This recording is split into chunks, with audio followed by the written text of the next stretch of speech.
$5,000. Cash payment to anyone who can prove that what lying son of a devil Farrakhan is preaching is consistent with the lessons, supreme wisdom, of Master Fard Muhammad Elijah Muhammad's representation of his teacher Master Fard's teachings.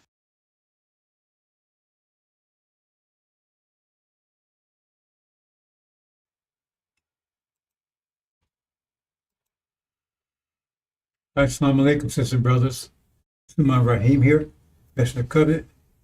We got 7 seals. We have a very special presentation today. This is a follow-up of a series. We'll finish today, brothers and sisters. Had a lot of technical issues and plus had different information, so a couple more days, but top of this wheel. That's the topic of this series. So much happening, brothers and sisters. And said that Suleiman, he'd be doing this alone. So much. I think the verse says something like, the harvest was great, but the works were few.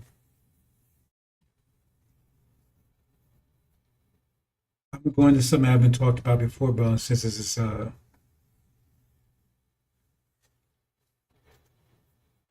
very timely. So, and I'm not going to get a full presentation I'm going to give today because like I said it took me several hours to prepare and then technical issues again. But they're not going to slow me down, brothers and sisters. Well, I guess they are slowing me down. They're not going to stop me. Okay, again, the $5,000. The fact nobody ever steps up, they're aware of me, brothers and sisters. They are aware of me. People listen to this. And yet, and thousands of people seeing this, thousands. And not one person has stepped up one time and challenged that. Anyway, not one person. Ask yourself why. Right? I can understand just somebody just cruising or just checking stuff out. But these are people not involved, that's over there. I tell you something right there. It says no more, let me move on, brothers. I gotta go quickly because I want to get as much as I can today. I want to finish this up by this weekend, but it doesn't look too good right now.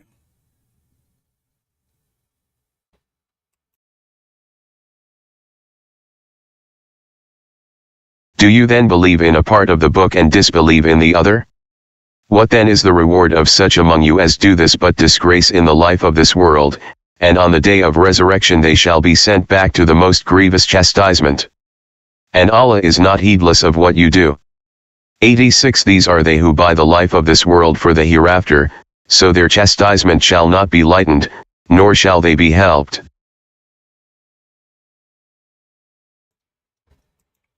And they're easily guilty of that. They distort the scriptures, or, believing some, disbelieving the others, whatever. So how they gonna tell you that's the book? That's the book of God. And they tell you that's the book that tells us we're supposed to be doing, we're not supposed to be doing. Well, we'll go to the Quran. Okay, well, they do the same thing with the Quran. There's more, brothers and sisters. Grievous chastisement, but you're gonna have to witness this. The chastisement people will get. I couldn't even tell you. It says the most grievous. What does that mean? They'll find out.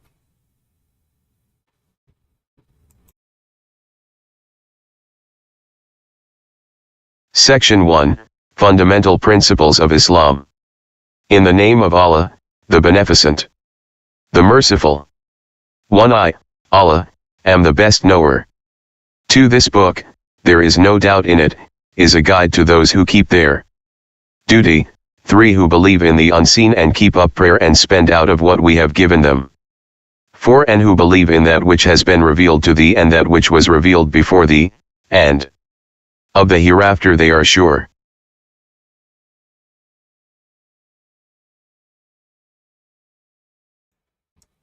It says already there, brothers and sisters, they have to believe in the Quran and the Bible. Reveal to thee about the Quran and before thee. So there's no excuse. As the Quran says on the day of judgment, there'll be no excuse. No excuse whatsoever.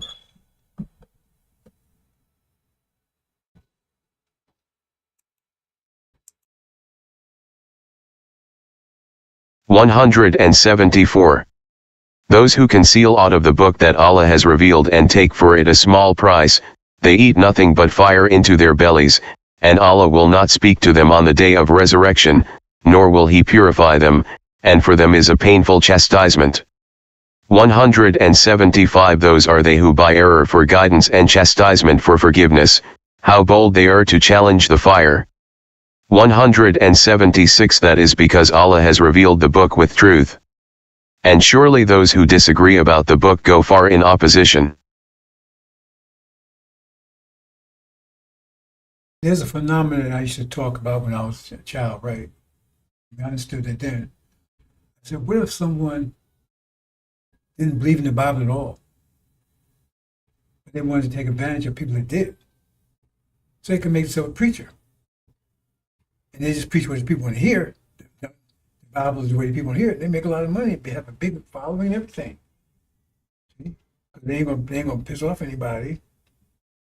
They're gonna tell the way the Bible called ear ticklers. That's sure it is. Because the only clues you come to here is that these people, real Farrakhan, if they're demons, that's another story altogether. They have no choice, right? But the rest of them, that's the agents, well, that'd be the same thing. They don't believe in any of this stuff. They don't believe what Elijah taught. They don't believe what Master Muhammad taught. But they can take advantage of people that do. And if you pay attention to what they're saying, you know they don't believe in what Elijah Muhammad taught. Because we got Elijah Muhammad saying just the opposite. He's calling Farrakhan a hypocrite. He said people that want to stay here and love these devils, he says there will be the ancestors rise up against them in judgment. He calls them fools. He says, right, we're leaving here. They said we're not going anywhere. They're saying everything against what Elijah, and then I'm going to show you this thing in a minute, where it's totally against everything Elijah Muhammad taught. He's always calling the devil his brothers and all this stuff. So that tells you they don't believe in any of this stuff. But they take advantage of people that do. That's the only conclusion you come to. Because they say stuff and it doesn't add up. But they say don't add up. See, when you know, the one thing about truth always adds up. So they're going to tell you, you may like it, you may not like it. They don't give a damn whether you like it or not. They're going to tell it to you. And if you don't like it, but you're about the truth, that means that you're going to make corrections. Because you say, hey, he's pointing out, hey, man, he said, I got some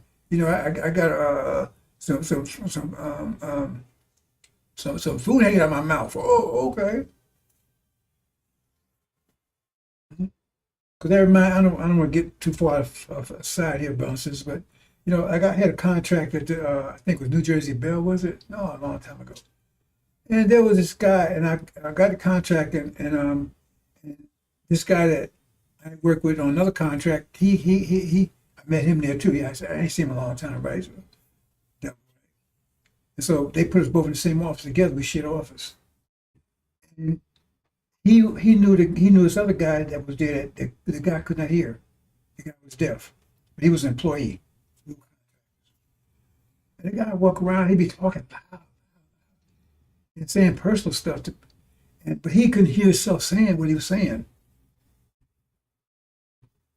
See, and he didn't. I guess he knew what he was saying, right? Because he didn't have to hear it, but he didn't know that everybody else could hear it. And so I told the guy, I said, "Hey, Jeffrey, yeah, it's my friend, man. I knew him. I've been for a long time. I guess they might have been friends or child friends." I said, "Why don't you tell the guy that he talks loud? You can hear him all across the floor." "Oh, man, I don't want to tell him. I don't feel bad."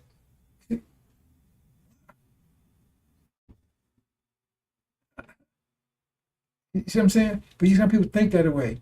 What I'm saying is, if you don't believe in the Bible, you can make a lot of money being a preacher because you don't believe it anyway. So these folks believe it, so I make some money. It's another thing like statistics. Now, if you know anything about statistics, right? Like I said, I'm a mathematician, so statistics, that's how they get these polls and stuff, right? So what a person will do, they go statistics and go and say, oh, 30% of people in the United States love dogs. Right? And then get access to a printout of all the phone numbers or address or whatever. Right? Statistics say, okay, they go in there and maybe don't say whatever, how they do it, right? You can do it, go to the post office, whatever. They get they get a list of people, and they go and say how many, and they say, oh man, so yeah, about 5 million people that really love dogs. So they send a letter out to all of them and saying, hey man, we have dogs in trouble, man, and we're trying to save dogs, and people, whatever. And if you can donate this dog foundation or whatever, right? And if they get 10% or even 1%, say they put out 1 million, they only get 10% of that, right? That's 100,000. 100,000 people may send them $5 a piece. That's $5,000. And they may hate dogs. They don't give a damn about dogs. But that's statistics. And people make a lot of money off statistics. They go out and find, if they get, all they got to do is get a lot of data of people. And then they can be able to search that data and say, how many of these people, especially AI now, how many people like this, how many people live in this particular place? How many people live in places, or beachfront places, right? See? They find something that they might be interested in. Statistics. And they hate it. They don't care about it. The point is, they're making money off of it. You got the same thing with these preachers. Because some of them, maybe all of them, but they don't. I mean, what would you think about it? Here you are, you don't believe in any of this. But you know there's a lot of people do. And so you set up a thing and you find out what they lack. What their disposition is. They Trump people. Okay, I'm going to talk Trump stuff. I'm going to tell they come piling in because they like hear what you're talking about. And then you make lots of money. You don't believe any of that. And that's something that has to be with some of those guys over here, because you look at it and say, they keep saying they with Elijah Muhammad. They ain't even close. They pissing their shitting on everything Elijah Muhammad and Matt Muhammad did, saying, we can prove it. I mean, it takes me 2 seconds. That's why they don't answer that $5,000. It takes me 5 seconds to prove that they lying, that they don't believe any of that stuff.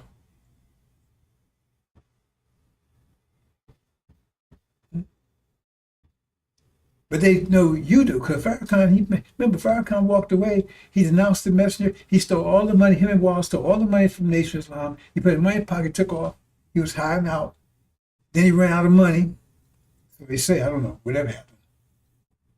And then Bush Kushner told him, because that's what he claimed, he was broke. And he said, I mean, I went to one of his things, he was talking, he said, he had a picture of the messenger on the wall. He says, you look at the picture, says, this guy is incredible. He said, he didn't leave me nothing. Why he leave you? Gotta leave you something. That's what he said. He even said this in one of his so-called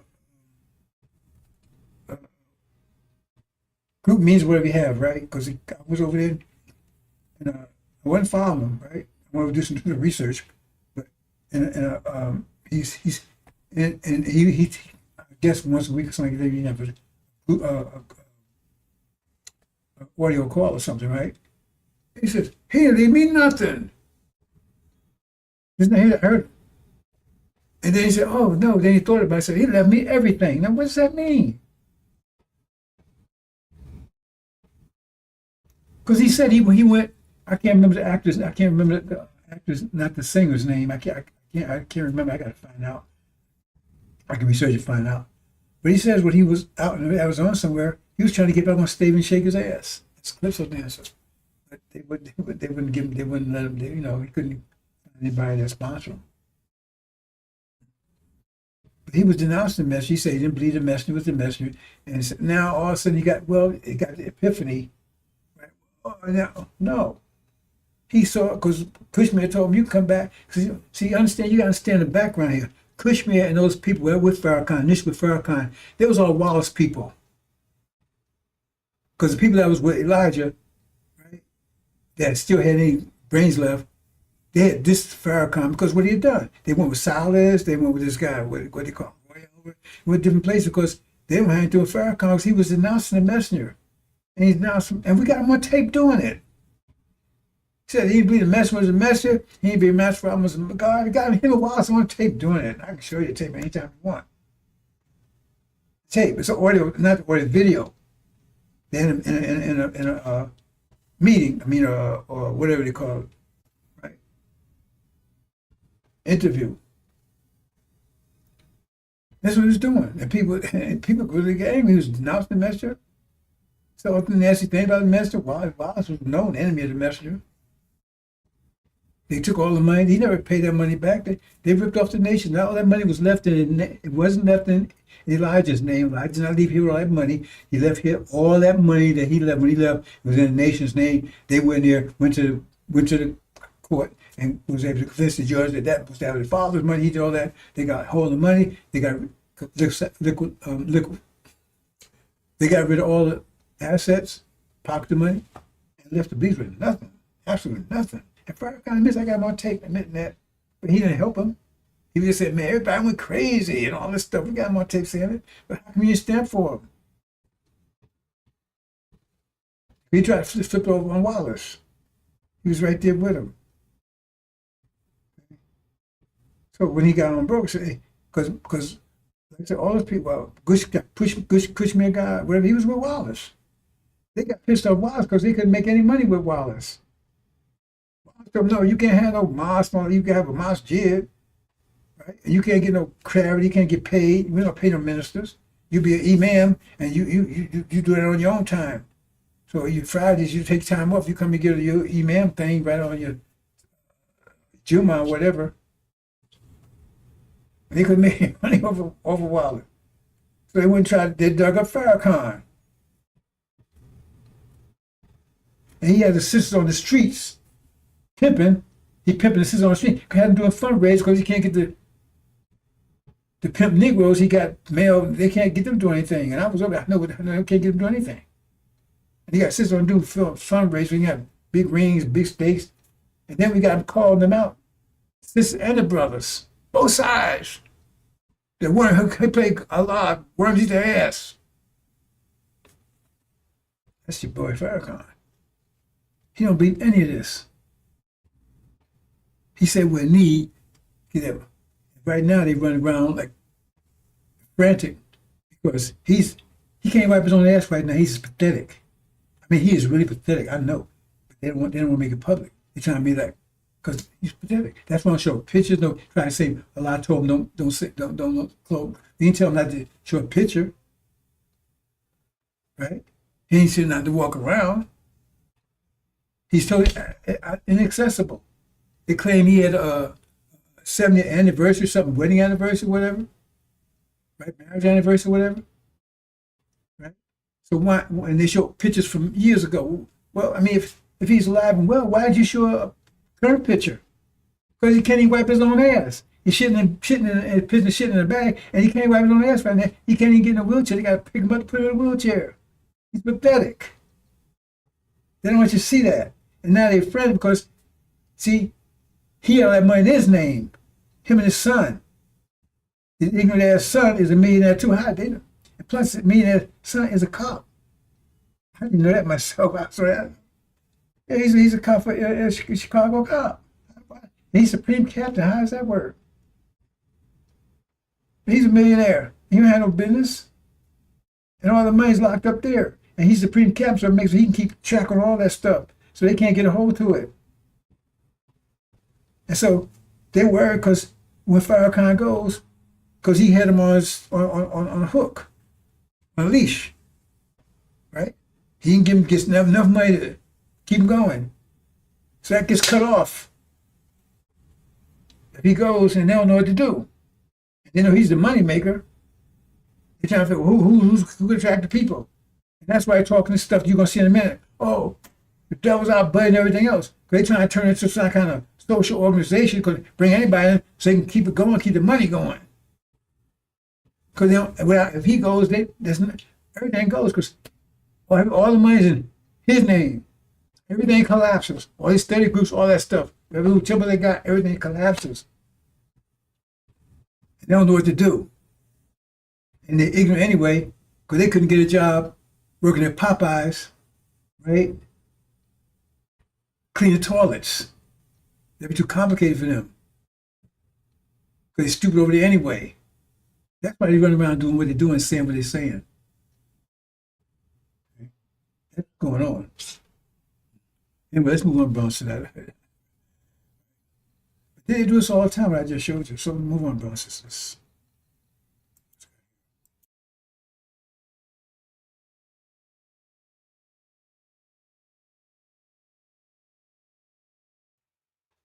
Okay, watch this. This is sick. Warning. They get those warnings right. This is a sensitive data or this troubling data, whatever they say. Warning. This could give you brain cancer.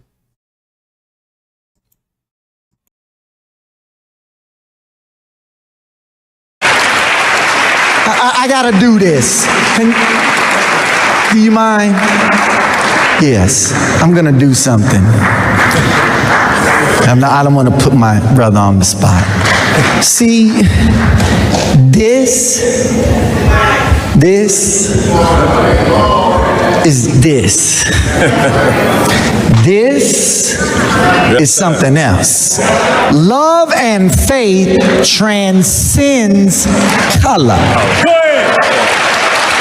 And the reason why we embrace Father Flager as a brother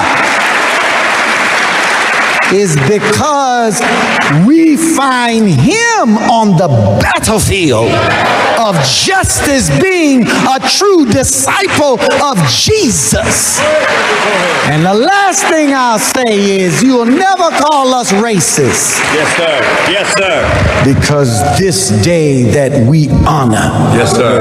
Master Fard Muhammad, if you see an image of him, put his image up. Yes, sir.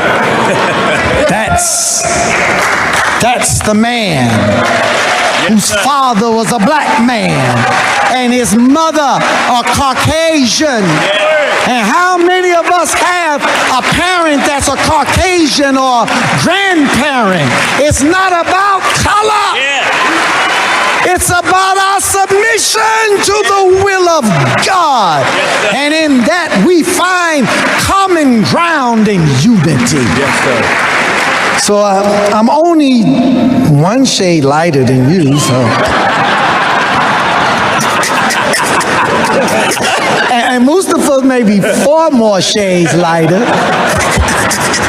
We a family. Yes, sir. Let's stay a family and be a family and love each other as God would have us to love each other. We love you, Father. Happy Savior's Day. Thank you. I had to do that. We love you.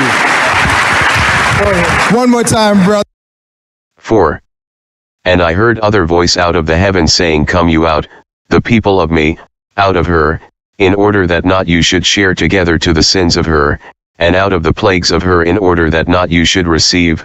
5. Because were glued together of her the sins until the heaven, and called to mind the God the unjust acts of her.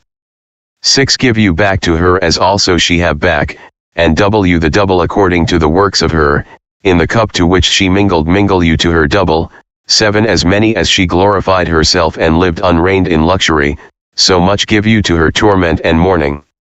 Because in the heart of her she is saying that I am sitting queen, and widow not I am, and mourning not I should see. 8. Through this in one day will come the plagues of her, death and mourning and famine, and in fire she will be burned down, because strong Lord the God the having judged her. 9. And they will weep and they will strike themselves upon her the kings of the earth the with her having committed fornication and having lived unreigned in luxury, whenever they may be looking at the smoke of the firing of her.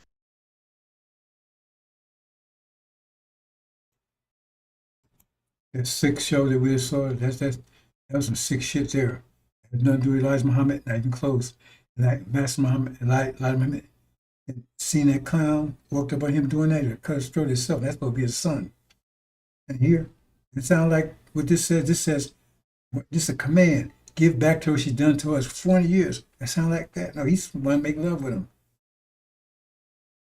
It says, give her back double as what she did to us. Consequence.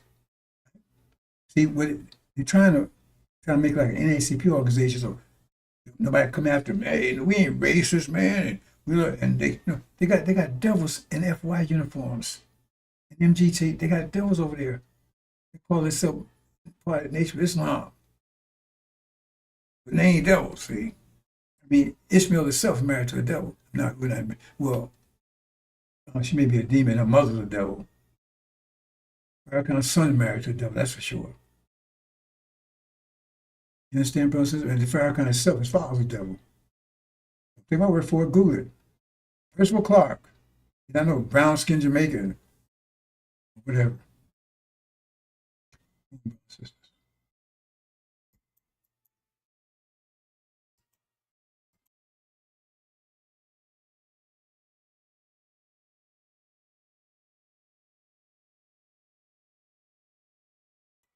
Okay, this is very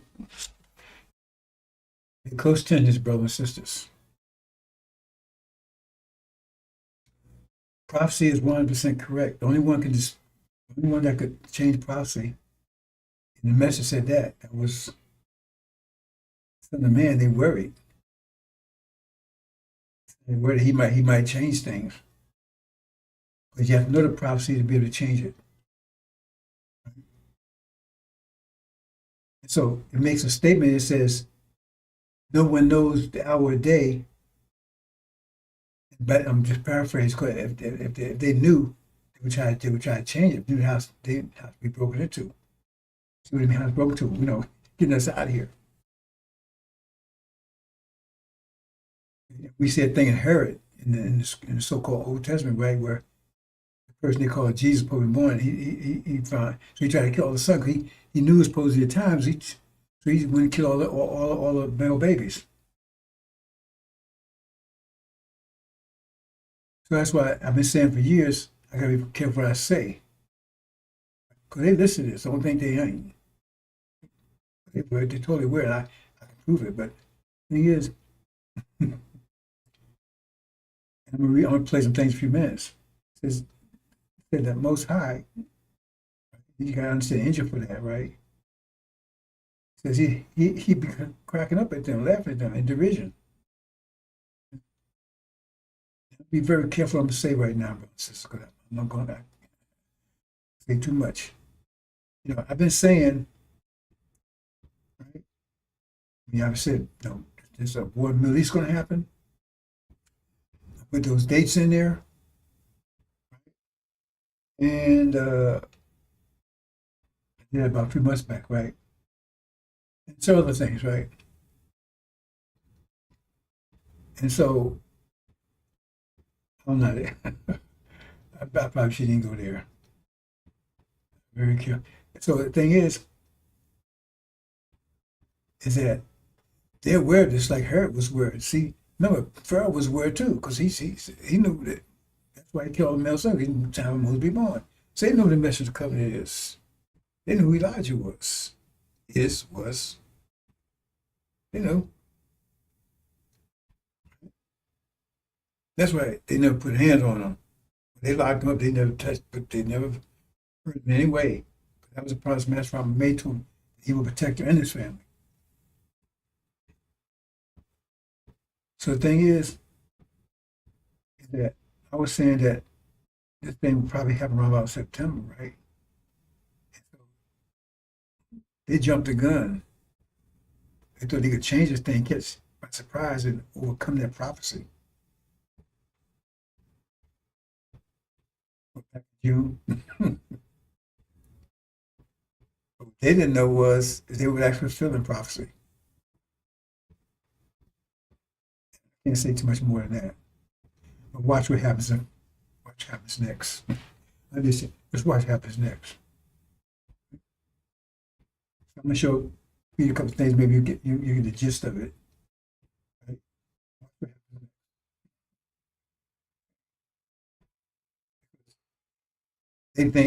They say they have a plan. Master Rama has a plan. The Lamb has a plan. I just said in general, Allah has a plan. We know who Allah is, right? There is no Asiatic black man. Make our own opinion planners. They can make our own opinion planner of God's universe. So their action actually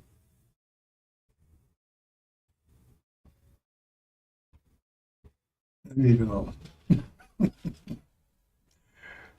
Let me leave it alone. Let's move on, brothers and sisters. I can't say more than that. Just watch what happens next.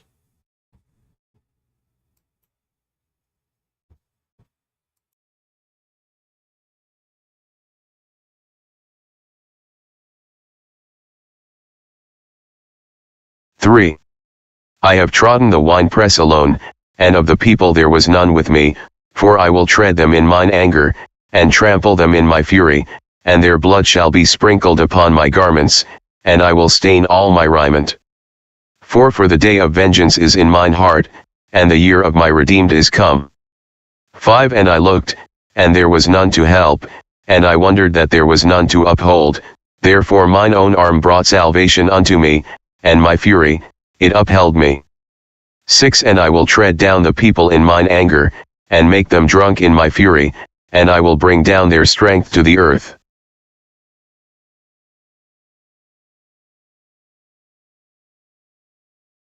Pay close attention to the following verses, brothers and sisters. Maybe you might get some understanding of what I was just talking about.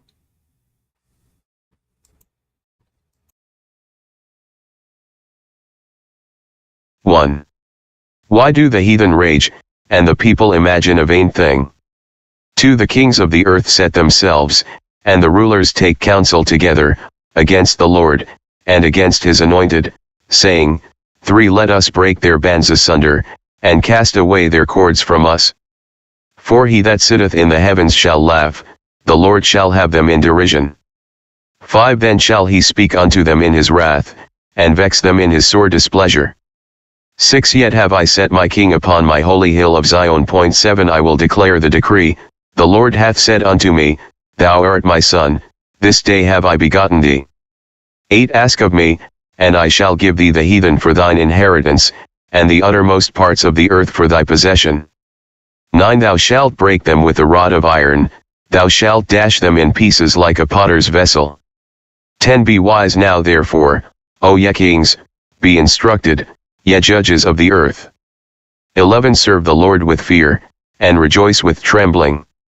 12. Kiss the Son, lest he be angry, and ye perish from the way, when his wrath is kindled but a little. Blessed are all they that put their trust in him.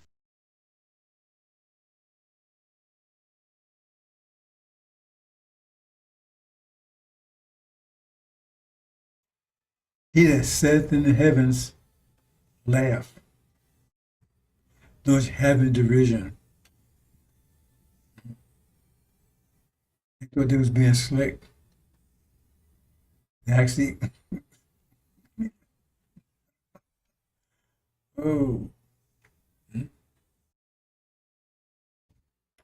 what can I say without?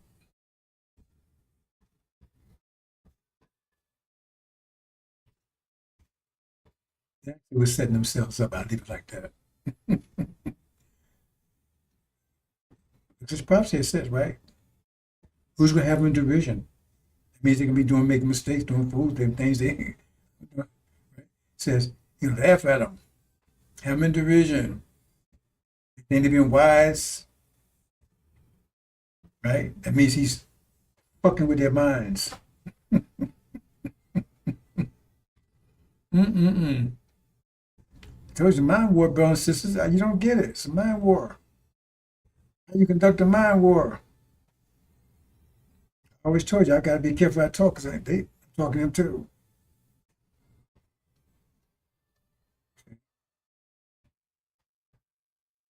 said he had to go and walk alone. They had to move people out of the way because it was just confusing the issue. He didn't understand.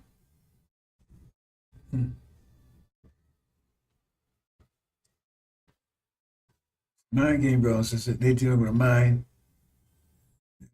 powerful. They got even imagine. You've only got a taste of it. They can't even imagine. That tells you, angel right there. It says, no one in the heavens or earth.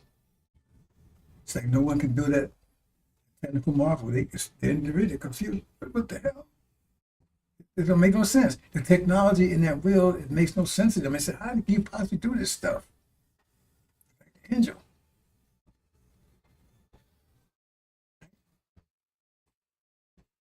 That's telling you about the person that break the seals.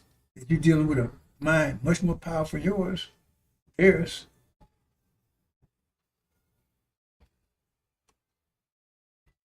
And people think, they one thing about fools don't know they're fools, like dogs don't know it's a dog. How can a fool know it's a fool? You know what I'm saying? Like a retarded person, how do they know they're retarded? That's the problem. You know, they don't know. They're saying something smart and wise. Well, for them it is.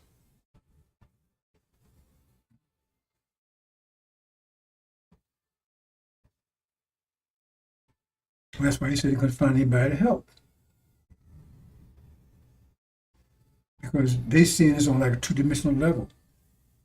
And they're not even playing checkers. They're playing 10-dimensional chess. They have no idea what's going on. It says every time he broke one of those seals, things happen. Well, it tells you that's what causes things to happen. But what makes things happen? People's thoughts. You think, then you make it happen. So if you're in a war with thoughts, that's what a war is. Somebody got superior thoughts, gonna be fucking with your thoughts in ways you won't even realize it. Watch what happens next, brothers and sisters. Let's move on.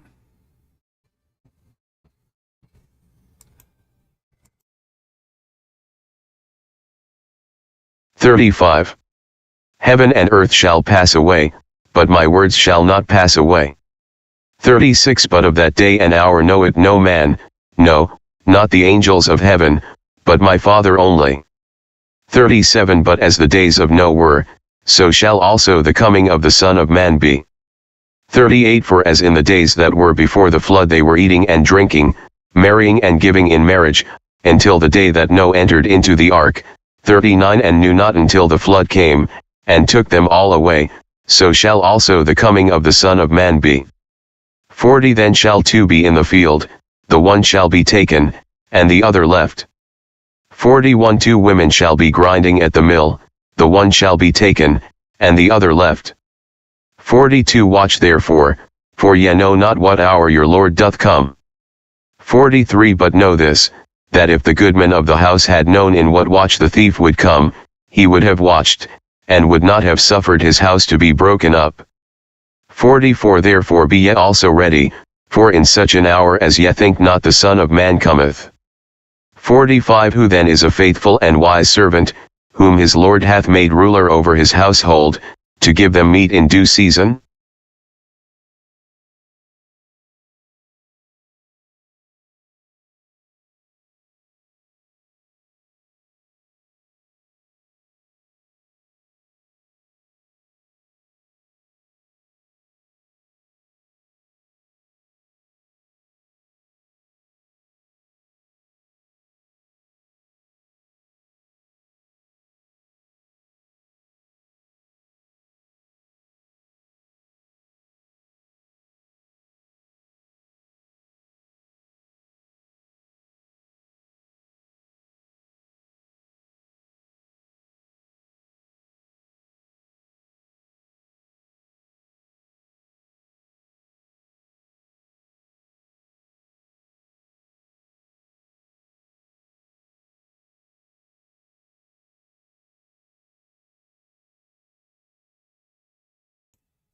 Let's say, oh, my hammer voice. See, it says, prophecy, right?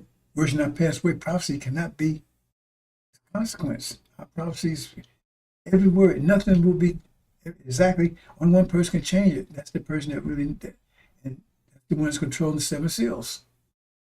Because he's the one controlling the actions. So he changed it, then things changed after that, but he would blind himself then because the rest of the process would be of no value. He wouldn't do that unless he had a strong, powerful reason to do it.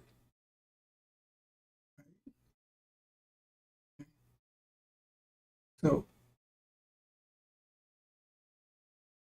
it's like with Herod and Pharaoh, they try to just change the prophecy because it says it can't be. They can't. It's impossible. But they have to they don't know the prophet, but someone told them, and so Pharaoh and Herod wouldn't kill all the firstborn because they say they're the same person actually, but you understand the scripture. They try to kill the prophecy. Amen. Oh, they're going to be it's going to be a child born. It's going to overthrow me and take my kingdom. I kill our children, right? All the males, right? But they didn't know what that was prophecy, because what they were trying to prevent is actually what made it happen. And so, like I talk about backfire, I gave little hints in the past. So what they're doing, what they have done, is actually making what they feared come to pass. I need that much. Watch what happens in the next few days. Watch.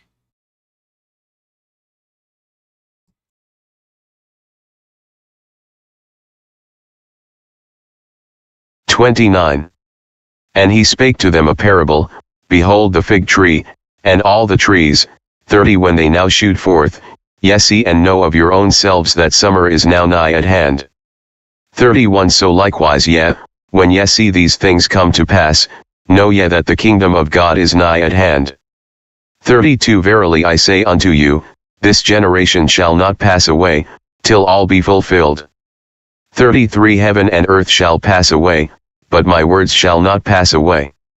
34 And take heed to yourselves, lest at any time your hearts be overcharged with surfeiting, and drunkenness, and cares of this life, and so that day come upon you unawares.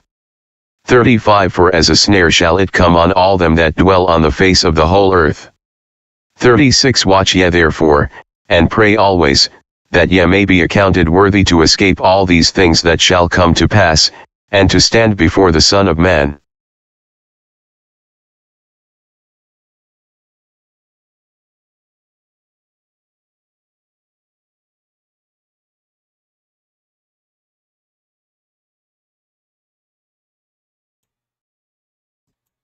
Okay, we'll get to this will, a little more into this will, brothers and sisters.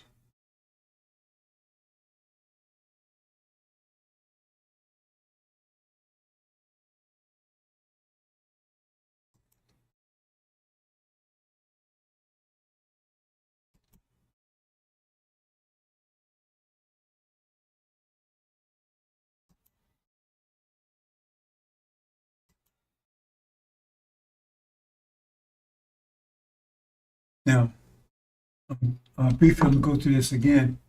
See, because there's a big misconception about Ezekiel's will. Elijah Muhammad had it wrong. And those clowns up, they talk about it last week, and they have no idea what they're talking about. Total wrong. Right? I mean, talk to the God. So I'm going to show you what the will really is. You have to understand the angel for that. The angel explains everything. Virtually everything, right?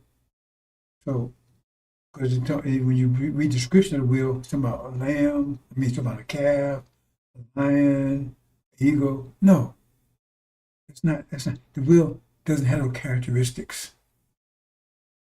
Not some of that. They talk about is Adam. Adam would be like the Quran says when God kept loose, said nobody be able to stop them but God Himself. Probably would be for 5 years. That's the will he saw, that dreadful will that would be exposed to. Not talking about called Mother Plane.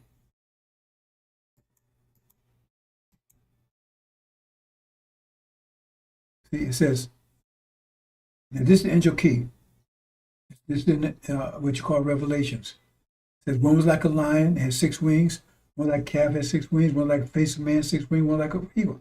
Well, that's talking about the nations. And then 7 spirits. So this represents Africa, the lion, right? Calf represents Asian nations. Face of man represents the Oriental nations. Eagle represents the Caucasian nations. And spirits, we are. That's why I call it spirit of God, because we are the gods. I call it 7 spirits. We are the God, spirit of the God. Well, if you're spirit of God, you're the God.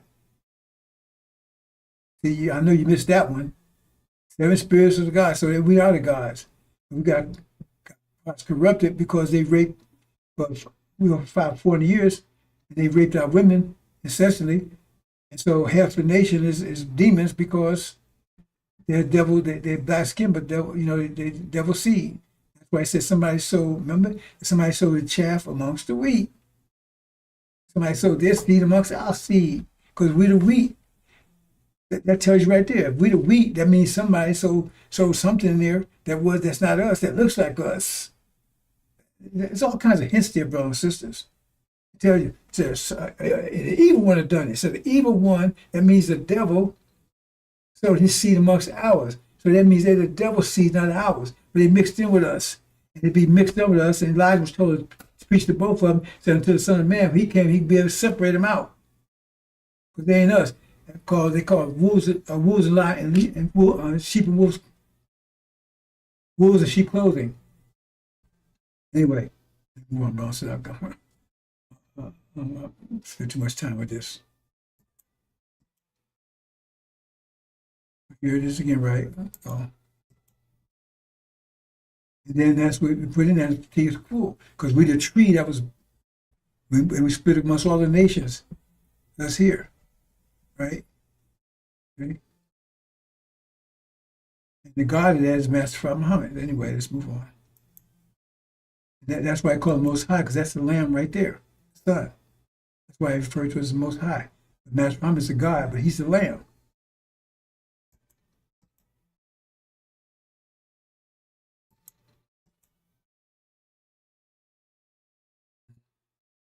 There you go, right?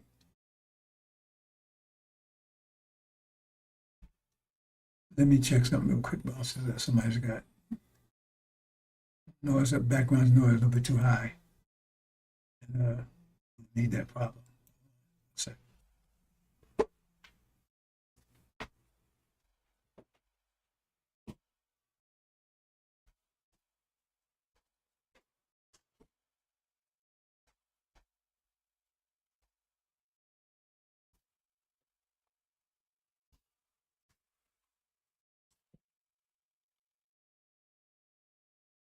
Here's another view of it.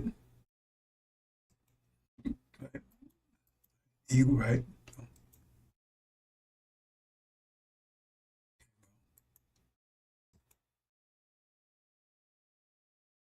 I'm not gonna get the golden cap. I'm not gonna get that kind of detail right here, bro. So I'm just going to understand the will. And this is the will, they say, because it says one was down there, all the others. That's the eagle. And so that's the will that the Europeans, right?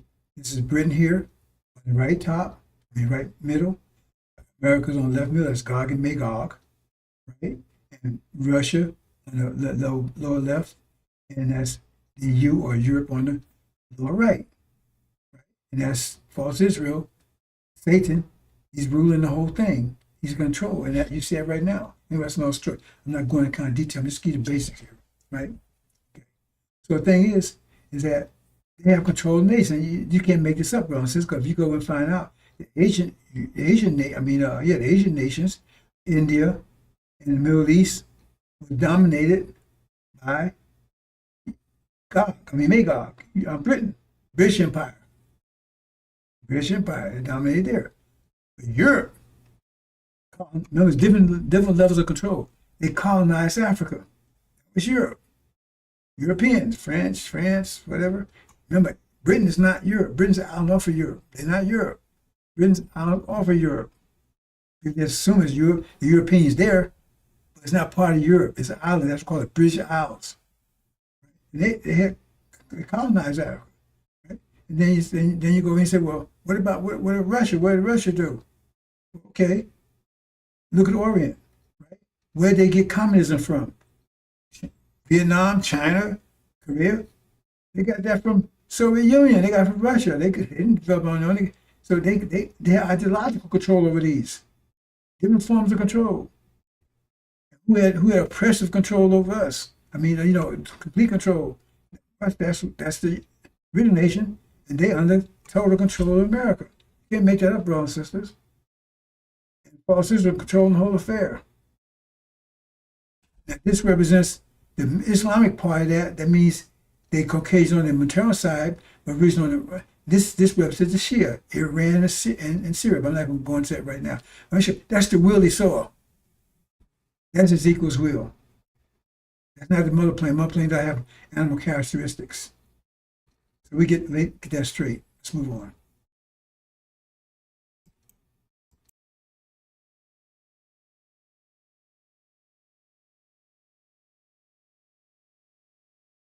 Just real quick.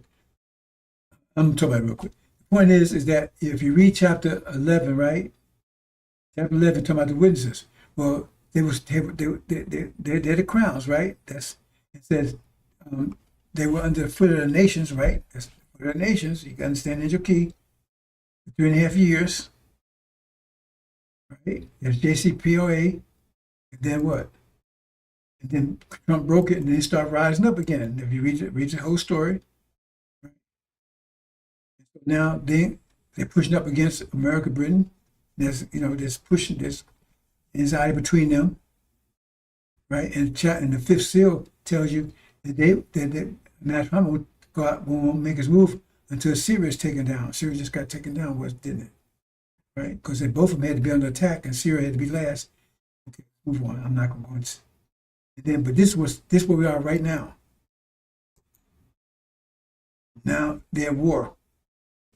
They're in a pause right now. They're at war with America. No. Who's over there? Not Europe, not Russia.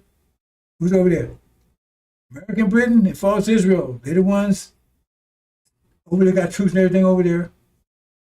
False Israel, and that's who they're at war with right now. It's in a pause right now. Okay? And so that's where we are right now. Once the pause stops, this is what happens. Then they push American Britain and falls, kick them out of the Middle East. Chapter 12. And they have control of the Middle East at that point. It's about to happen. Any day now. When the war resumes, that's what's going to happen. And then American Britain, right? They get thrown out. Their power is broken, but then they get actually thrown out. And that's when they attack us. I'm going to leave it. I don't want to go too much. I talk this another time, more detail. Right? Anyway, that's about to happen. Okay. We'll come down and talk about yesterday, because I want you to understand this. The creation process, like I said, they got it backwards. The reason why they tell you evolution backwards, they told you the right way, that means we must be the God, because everything came from us. The Quran says, from one being, all life came. And they will say, it started from a little germ and they got more complicated. That's bullshit. It can't happen. More complicated. First started with a little microbe and got more complicated and plant life. So finally got, no. They say it backwards. By saying it backwards, that means they're superior. Because in their idea of evolution, the last is the best. Because that's what's keeping. Because every time the last is the first is the worst, because that's the microbe. What's after that? Everything after that, the more further after that, the more complex you are. So it was, so last is the best. So in other words, since there was gorillas, then we are involved in gorillas, and we better than the gorillas. Because we came after gorillas, we got more complex. But see, the bottom line is, right? It means the devils are the more, because they came after us. You get it? That's what I tell it that way. So they kept evolving, because in their idea, animals are things that don't evolve anymore. Birds will not evolve. The birds, wherever bird is, it's going to be like that forever. 10,000 years from now, it still look the same way. Gorilla still 10,000 years looks the same way. It's not evolve anymore. See? But devils, according to them, they'll keep evolving. So 10,000 years from now, they'd be something else. See? And the devils that you see right now, the people that still look like the ones now, they're great above us, but they be left behind too. Because they're not evolving anymore. See? So we stop evolving. So we're animals, 3/5 human. That's where that comes from. See, they won't tell you that way. Because they want you to figure out what's going on. Because they know you can think. But for them, we just step above the gorillas. Right? And they're smarter than us because they evolved to a higher level than us. And so therefore, they could remember, because based on the idea, right? Gorillas are our ancestors. Based on the idea, gorillas are ancestors, right? Why you put your ancestors in cages? See, according to them, gorillas are our ancestors. Do they treat them like the ancestors? And according to them, we're their ancestors. You get it? That's what they think. Let's reverse. It happened the other way around. First we took the universe expanded. And Quran said all energy used to be in one place here, and we expanded. So less energy. That's why we're situated right now, because the energy is very low right now, because all the energy is out there now. It's probably coming back. That's why we start being invigorated, energized. That means we the God, because everything came from us. That's why we got superior. We got the dominant genes and everything else. And that would mean that they're lower. They came from us. All the animals came from us. You understand? So they're the latest version that came from us. That's why I said I'm raising a beast that will speak to you. That was their beast, that highest level that we produce. We actually produce a beast that got the girls, they can't speak, but then a beast that can speak. Remember, they're still beasts. They're not us. They look like, that's what I said. They had a form of us without the God in us. See, they won't tell it that way because they would have to admit that we're the gods. So they tell it backwards. And you got a lot of black folks buy that stuff. That's why you have to get your mind back. So look at, there's 2 times in history we take things small, but certain things we actually divide. One time happened already, was the second time it's happened.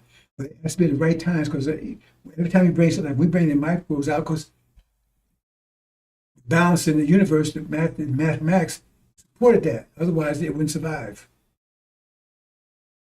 So it's like you're unfolding something. You bring out all the stuff unfolding, right? So if you bring it out before it, then it won't survive. So as you expand the universe, right? So little microbes can survive, plants can survive, and fish can survive, so forth, right? But you get more complicated. We keep turning the genes off. See, the point is, the devil will tell you that we have the whole set of genes, the original man and woman, or the original man. I can't say the original woman because she doesn't have both sets. The original man has the full set of genes, full set, because he can produce a female and a male, whole set. But most of it's turned off. Because they say, I wonder why. They got all these genes, only a few of them activated. Because as we bring out a microbe, because the original being, all the stuff you see, plant life, fish, bees, all that stuff, the original being took care of it itself. He had all those responsibilities to the extent that they was needed at that time. But every time he brought some out, then they get making honey respond to the bees. To produce some oxygen, their responsibility to plants. See? And they turn that genes off in ourselves. That's the basic idea. And so when we got really bad shape with low energy, then we get responsibility to run the plant to the devil. You see what I'm saying? We get that response. Now y'all got the responsibility because we couldn't handle it. It was too weak. We lost. Energy was too low. So we gave Adam responsibility to rule. But now the universe is contracting. Now we're taking that responsibility back. They don't want to give it up. You understand that? But there's another time in periods where we just do something else different. We take and separate. We don't bring something out, right? We actually separate, split. And that's happened with the gender. Before that, we didn't have gender. And the scriptures bear witness to that, but they say, well, because they said, well, the first God, he brought the woman out. So then there was no gender before that, but then you say, well, who was his physiology before that? If he had to bring one out, I mean, he had his physiology had to change to incorporate. I'm saying you got to ask these questions. His physiology would have to change to deal with the woman, right? I mean, if he had a woman, why would he have the same physiology for a woman when there was no woman? How do you reproduce itself, and so forth, so on. The bottom line is that 60 trillion years ago, and I'm not going to the details, right? Besides just splitting the two, equal. Male and female equal. And that's what happened here. I'm going to explain something else in a minute. I do a little more detail yesterday. I was going to go more detail today, but like I said, all problems I had, it's more time, and I'd be here 5 hours if I was do what I was going to do. Now, sisters, don't go crazy, but that's what the first God most likely looked like. If you look at it from the physical form right now, because our physical form was different a million years ago, trillion, our physical form was different, but we still had 2 arms, still had head and feet. Right? But there was one time we used to live in the ocean. We used to actually live in the ocean before we built the sun out there. Heat the surface. We lived in the ocean for trillions of years. Right? When you take the scientists figure out, if you go and watch embryo, when it's formed in the womb, and one started stage has gills. Gills so you can breathe underwater. Because we used to be able to do that. Anyway, my mind is that supposed to lie what the original being looked like? The physiology, because it had to have a womb and reproduce itself. Right? But it had the strength. What we call male now, had the strength of a male and the beauty of a female. It was all in one being. And then 63 years ago, we did this. But people was against it. They didn't want because they wanted to maintain this form. That's the jinn of the time. Jinn is not a people, it's an idea. Right? That's what we did. She got the beauty, we got the strength. And boy, they beautiful. Oh! Black women not just beautiful, they're the definition of beauty. They brought beauty into their definition of beauty. High definition, high D. And that's the beings now. And each one has to have, because look, the male has nipples, that show you that's a sign right there. Why we got them? We don't need them. We don't need them now. But they need them sometime, we have them. That's a sign right there. And the fact that the male and female both set of genes within us shows right there. There was a being that had both, both was active. Move on. So that's the story. But the male has to have enough female in them so to communicate with the female, and she has enough male in her so to communicate with each other. I talked about that more in detail yesterday, and I talked about it more in the past, but I think I'm going to address that a little more another time. But I want to get over it. I want to get to my main points here. You understand that concept, okay? So now we separate because we had gender, so we separated into two. Individual had sperm and sperm. I think a platypus. You have an animal, and I think a platypus. I think an animal is like that. I think it's. I don't think they have gender. I know it's an animal out there that calls a platypus. I'm not sure. I've checked that one. Anyway, so now. Time had to be right for that to happen, because that's when the moon came. That showed the woman's connected to the moon, because why did she connect to the moon? She had to come exist when the moon was there. When the moon came exist, she came in. They connected. Every month she connected with the moon. That's a sign right there. Anyway, we connected too, but in ways that you don't understand yet. It's not like they are, but we are influenced by the moon. Okay. So then, now we have the time when energy deprivation is maximum. Remember, the tension is max. As the universe expands, the tension gets greater and greater and greater. So we pull more out of us. So with little tension, you put the rubber band a little bit, then it both relaxes. We stress, that means dissatisfaction. Then piece break off, everything collapses again, relaxes. But we get tension, great. I pull bigger and bigger things. So we pull bigger and bigger things out. Plant life, animal life, fish life, wherever, gorillas. And then we got to the point where the final thing we do is bring out being that's like us. That's the beast that can speak. That's the devils. That's out. At the same time, we do two things. We also separate, because now we have two genders, but we already have two brains. Yeah, you got left side and the right side. Analytical side and spatial side. That's why I say be and it is. The B is a spatial side, that's the creative side. It is a technical side. It brings it into existence.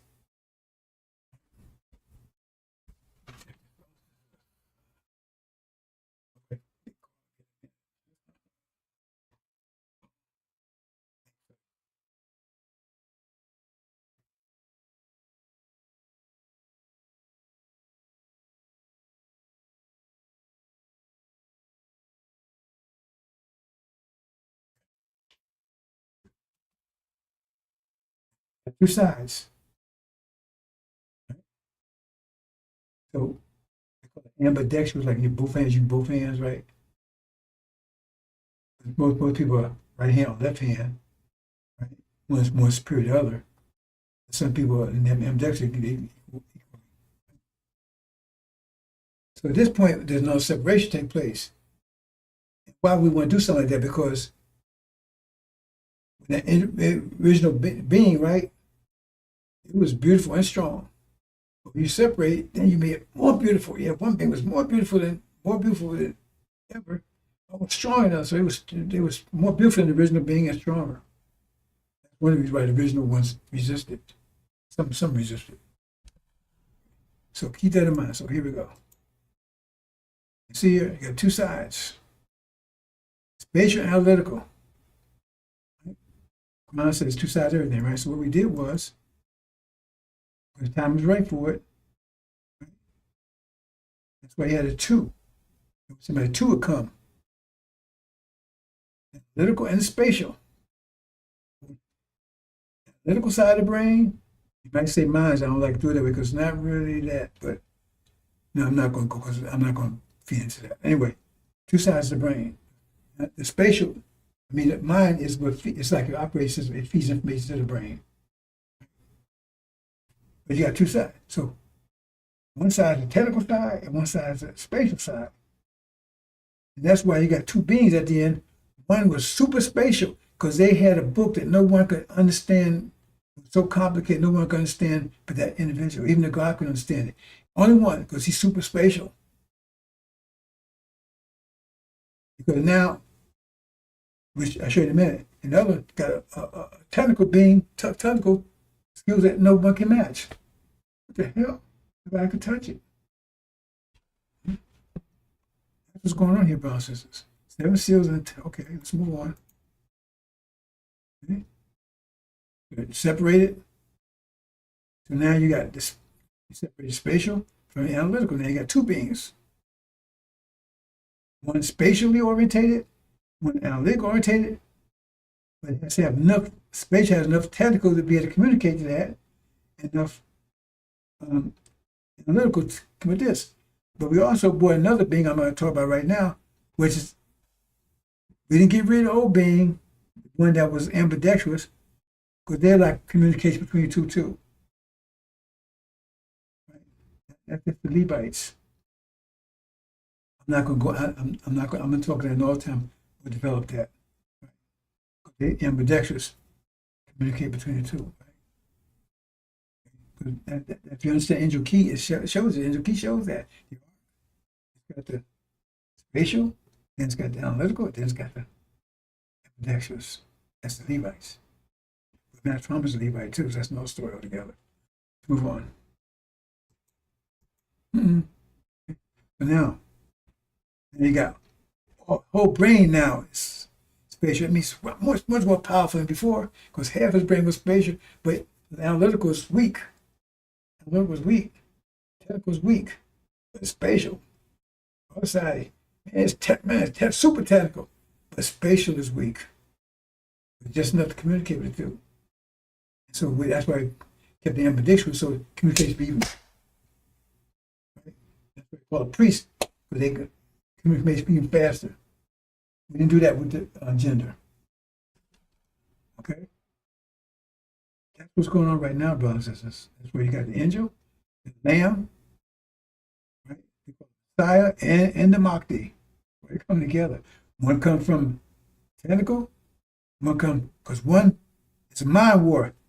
This one's fighting a mind war. He's not fighting a mind war. He's fighting a technical war. That's why he got that thing, because it's going to destroy all that military. That's the physical side. The military complex, all that stuff, right? He destroys their minds, operates that stuff. That's the angel key to put two together. See, because he might destroy their minds, but they still got power enough to contaminate the whole world with their atomic bombs and stuff. He got that under control. He ain't gonna let that happen. We inherit Earth is all radiated. If he handles the technical side, destroy all that military, all that stuff, hardware, that kind of stuff, destroy their minds, destroy your mind. Plus, he also restores your all things new. He also restores the technology that you had before all this happened. Much better than it was before.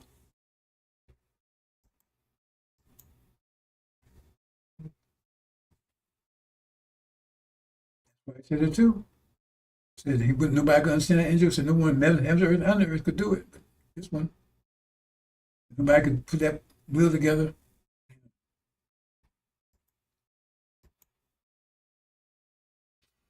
Okay, Michael's match for Muhammad. He said in Daniel, right? Said the great called Michael says he's going to deliver us. That must be matched for Muhammad. They couldn't tell you who Michael is. They don't know a damn thing. Those clowns over there. Tick tock, tick tock.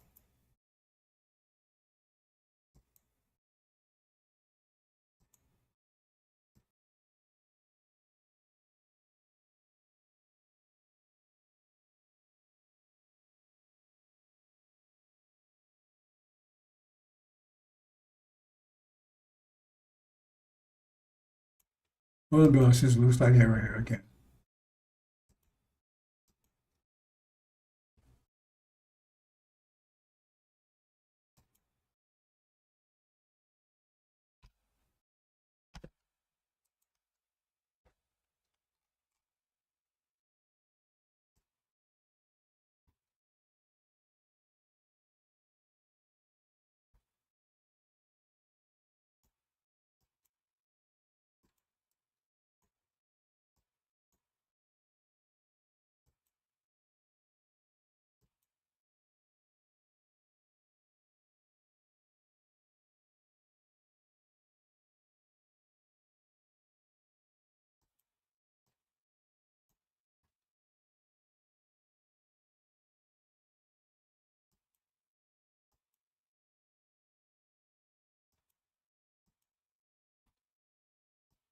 Seven if 1/100th of a cubic inch contains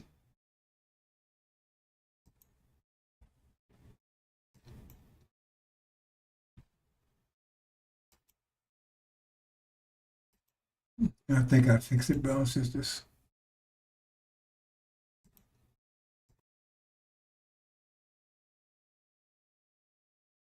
7. If 1/100th of a cubic inch contains 200 million atoms, the total atmosphere weighs 11 2/3 quintillion pounds. 1/3 of 11 2/3 quintillion pounds equal atoms. Mr. Muhammad cracked one atom into 10 million parts. Then Mr. Sharif wants to know how much the 1/3 of a cracked atom weighs. 84 quintillion pounds equal the total amount of atoms. 1/100th of a square inch equals 200 million atoms. Extract the cube root of 3/4 of a cracked atom. A cracked atom equals 1/10,000 of 1. Mr. D.W. Shaw wants to know what will be the weight of the cracked atom. Now, brothers and sisters, see, they don't believe these letters. This is math from a lesson. They don't believe it. They think it's stuff a bunch of bull. They're stupid over there. I say they don't believe any of this. They allow math from they don't believe anything he says. Because the letters say that was 100% wicked. But he said, that's my brother. He's totally against everything. But let's say clearly they're 100% wicked. They be taking off the planet. You can't what's the word they use? Not civilized, reform them. You can't reform them. But he said, no, hey, our brother, we let you. Anyway, so I'm going to give you on this. Now, most of our people don't know about physics because they keep away from that information. They know you're better at it than them. Like, would you make a law say you can't teach a dog to read? It would make no sense, would it? Make a law like that for. So why would they make a law that we couldn't read when they had us done in these fields, right? We had to give inferior schools and everything else. But they know if we read, we'd be smarter than them. It's like a woman, if they got control of everything, says they make a law, you can't go to the gym. No man can go to the gym. Man can't go to the gym. They can't exercise against the law. Why? Why? Because if you do, you're gonna be stronger than them. There you go. You go. So now you ain't got no muscle or anything out there. If I was a female, all this bullshit going on, I was in charge. First law I make: no males can exercise. No male can go to the gym. You get caught gym, you go to jail. Lifting weights, you go to jail. So now that's your weapon, your strength. Anyways, move on. So I'm gonna give you the short that I talked about yesterday. Now, remember, understand the time frame here. This information was actually in the 20s. It was given to Elijah in the 30s. So forget about the 20s, just go with the 30s. Right? In the 30s, no one was talking about atoms. No one's talking about atoms in the 30s. You go look at the old movies and stuff like that about the 30s, and the old science fiction movies, they're talking about death rays and all that kind of stuff. Nothing about any atoms. Nothing about nuclear bombs. None of that. That wasn't even in their thought. They never even conceived it. Never conceived it. Right? In the early 40s, in Germany, right, they started thinking with atoms right there. Right? And that's how, and I think Einstein, I forget the story, he told Roosevelt that, he said, okay, we need to we look at this thing, try to get ahead of it. Right? But this was in the 40s. Back in the 30s, they had no idea about this stuff. When they was looking into it, they didn't know what they was going to get into. Even when they in the 40s started looking into it, they had no idea. All right, so, but he's talking about splitting the atom, the cracked atom, splitting the atom. They didn't know anything about splitting the atoms, and that was what could happen if you split it out. They had no idea. It wasn't even a thought in their mind. Go check it out and take my word for it. So he revealed this to him. This is the lesson he gave Elijah Muhammad. Left it with him in 30s. So did he have this lesson in the 20s when he first came here? I don't know. It doesn't matter. He still had in the 30s when this wasn't on anybody's page anywhere on the planet. Right? At least not on the devils. We got some scientists, like I said, it's not stored together. So he's talking about splitting the atom. See, those fools over there, they didn't see this because they think all this is just bullshit. They don't understand any of this. Okay. Now, weight is force. When you talk about a sense of gravity, they call it weight. Because weight is how much force you put on the floor. Weight is force. You go to scale, you checking how much weight you're playing. Yeah, you right? That's what weight is. It's force. Just another name for force. But used in terms of gravity, right? Still force. So he's talking about cracking the atom. And so if you reword this thing, it says, how much does 1/3 of a cracked atom, how much force does, instead of saying weight, because that same thing, how much force does a cracked atom have? That's a nuclear explosion. He's talking about nuclear bombs, nuclear explosion, time when they had no idea about this stuff. It's right there in your face. The letters are right there.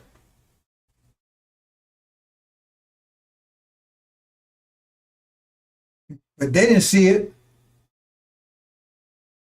They dismiss all these things as a bunch of bullshit. That's atomic.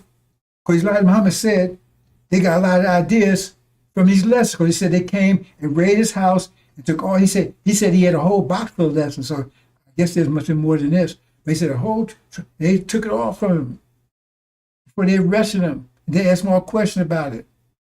Maybe that's where they got the idea from. I don't know. But the point is, this was Elijah Muhammad in his possession from Master Fard Muhammad in the 30s before the white folks had any idea about atoms, atomic bombs, or anything like that. He's talking about an atomic bomb, atomic explosion. Boom! Cracked atom. That's split atoms, right? How much force did it have? Force. How powerful is the explosion? That's the question there. Just change weight to force and you got it. Y'all gonna fuck around Master Fard if you want to. You do it at your own risk. Well, that ain't a risk. The risk is something that you might recover from. No, this is detriment. I call it Death Star. I ain't talking about Star Wars crap. That's the real Death Star. You're gonna destroy all your technical ability, all of it. That's right. Now tell me I'm wrong. It's right there. Tell them wrong. Anybody know any science, anything can tell you that it's absolutely right. Tell them wrong. Show me where I get $1,000. Show me that doesn't mean that. Split an atom, cracked atom, split an atom. In 30s, before they had any idea about this stuff. No one on the planet, except maybe the scientists that stay hidden, the ones that Master Muhammad's father went to get information. They didn't have it. Some atomic explosions.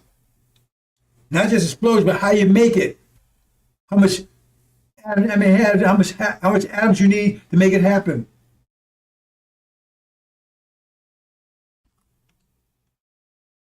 Tell them wrong. Tell them wrong.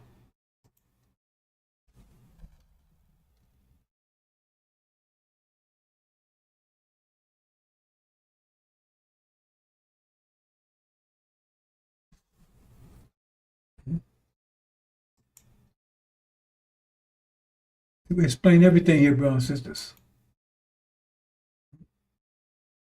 That tells you right there that gives evidence the middle plane is real. It's powerful. You don't have no spitballs on there. At minimum, he has atomic bombs. They can't touch it. At minimum. Now that was way back to 100. Who knows what we got on there now? He's saying that. I mean, he could have had more powerful weapons then, but he's just showing you right there. The minimum, he's got atomic bombs. Because like Muhammad said, he got these missiles that drill 100 more miles to the ground. Damn, woo! Remember, devils, they try to do that. Remember, they tried to do that with this thing over in Trump? Drilling to the ground. They can't go a mile. He said, he's so powerful, he can go drill a mile and blow a mile. Damn, what the hell is that? That's more power than any bomb they got. See, these clowns, they don't believe in Master Muhammad. I'm just proved right there. He's telling you how many atoms you need to do this. How big the explosion would be. Right? Plus, the plane, they got proof that the plane exists. and they can't touch it. Come on, brothers and sisters.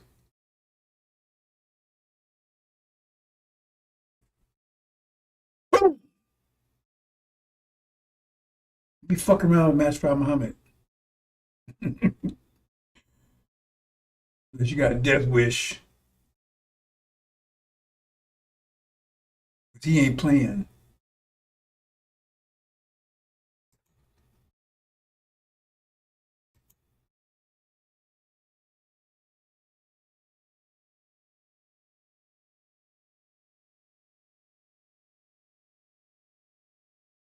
Get my drift? Feel me? They're going to feel them in a minute. Remember what the Quran says? And then when they start feeling our presence. The Quran said, they start feeling our presence. Yeah.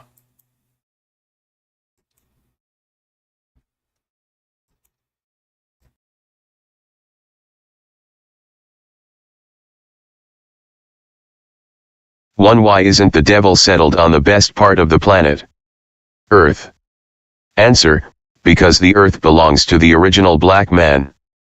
And knowing that the devil was wicked and there would not be any peace among them, he put him out in the worst part of the earth and kept the best part preserved for himself ever since he made it. The best part is in Arabia, at the holy city, Mecca. The colored man or Caucasian is the devil. Arabia is in the Far East.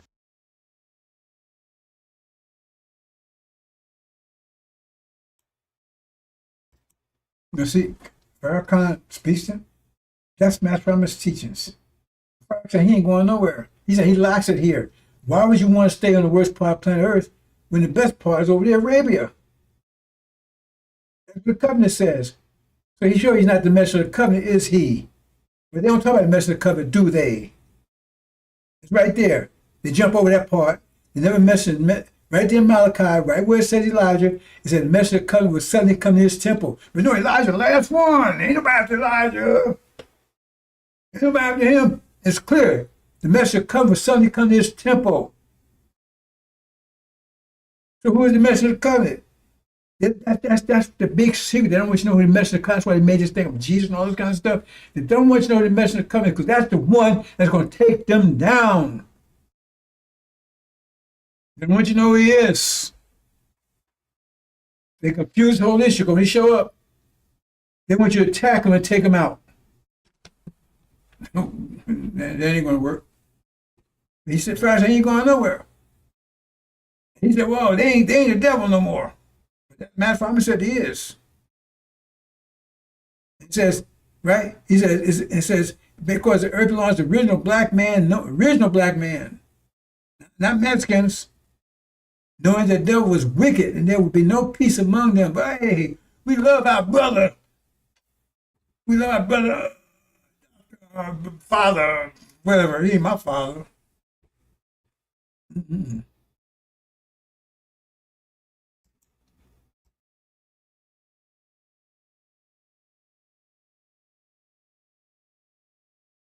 Why did Muhammad and any Muslim murder the devil? What is the duty of each Muslim in regards to 4 devils? What reward does a Muslim receive by presenting the 4 devils at one time? Answer, because he is 100% wicked and will not keep and obey the laws of Islam. His ways and actions are like a snake of the grafted type. So Muhammad learned that he could not reform the devils, so they had to be murdered. All Muslims will murder the devil they know he is a snake and, also, if he be allowed to live, he would sting someone else. Each Muslim is required to bring 4 devils. And by bringing and presenting 4 at one time, his reward is a button to wear on the lapel of his coat. Also, a free transportation in the holy city, Mecca, to see Brother Muhammad.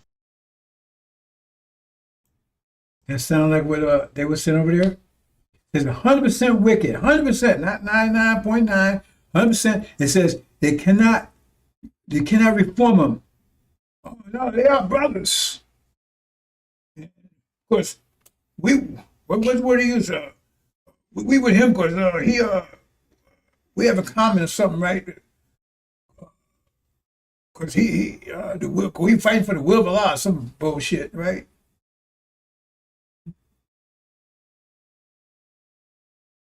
Why we set him as our brother? You're on the battlefield. That sound like this? That's not Master Muhammad here? He said all Muslims get rid of. Well, they must not be Muslim then. He said all Muslims. I ain't telling anybody to go out and murder anybody. That's not what, right? If they attack us, yeah, we're going to respond. We will respond hard. They'll attack us. Which they're in the process of doing right now. They haven't done it yet. Well, they're in the process of overtly attack us. This is Master Muhammad. That sound like Farrakhan's talking? Sound like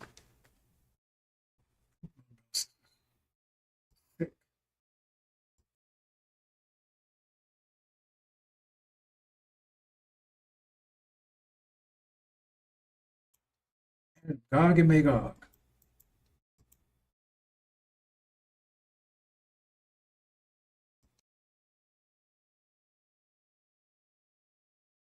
Six. And whenever should be ended the 1,000 years, will be loosed the Satan out of the prison of him. 7. And he will go out to make to air the nations the in the four corners of the earth, the Gog and Magog, to lead together them into the war, of which the number of them as the sand of the sea. 8. And the city the having been loved, and stepped down fire out of the heaven and it ate down them. 9. And the devil the making to air them was thrown into the lake of the fire and sulfur, where also the wild beast and the false prophet, and they will be tormented of day and of night into the ages of the ages. See, we explain everything here, bro. Says that's chapter 20. They tell you that's the millennium in the future. No, that's their history. That's the history. They were showing the bomb 1,000 years bomb in so-called dark ages, and it was a resurrected, right? Prophet Muhammad didn't create Islam; he resurrected it. He didn't create Mecca. He didn't create the Hajj. He didn't create the Kaaba. He didn't create any of that stuff. That stuff was already there. He resurrected, and that was his followers, right? That kept Gog and Magog, Europeans, locked up for 1,000 years in Europe. That's documented history.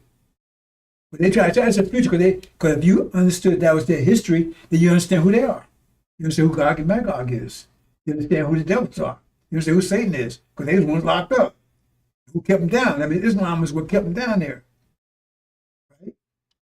You understand? They kept them locked up for 1,000 years. And after 1,000 years, Gog and Magog come out to be two European world powers. There's only been two European world powers. That's America and Britain. God comes out of Magog means the mother of God. There it is. They will come out, and that's that word I was telling about. They will come out and they'll be so powerful, two world powers. One, and Daniel says that the two horns, the ram with two horns, that the greater one can't last. That's what they're talking about. So understand them. We explain everything here, brothers and sisters. Chapter 20, that's the history. It says that when they be destroyed, they're destroyed when they surround the city that's been loved. Talking about Jerusalem. That's where all the trouble is right now. That's where they'll meet their destruction at.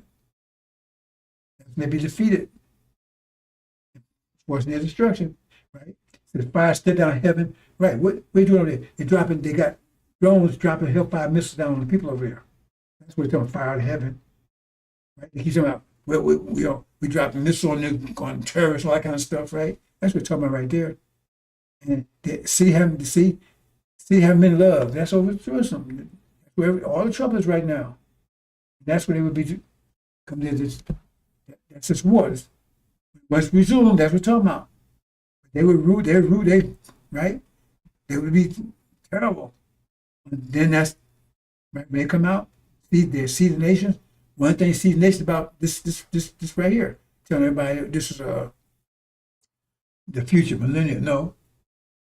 That's the past. Right now, they surround the holy city beloved, and now they're about to come to an end. Break it all out here, brothers and sisters. 94. They said, O Dhul Karnain, Gog and Magog do mischief in the land. May we then pay thee tribute, on condition that thou raise a barrier between us and them?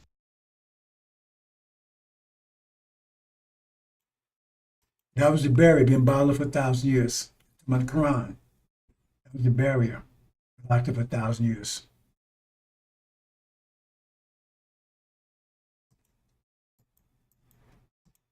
'96. Even when Gog and Magog are let loose and they sally forth from every elevated place. 97.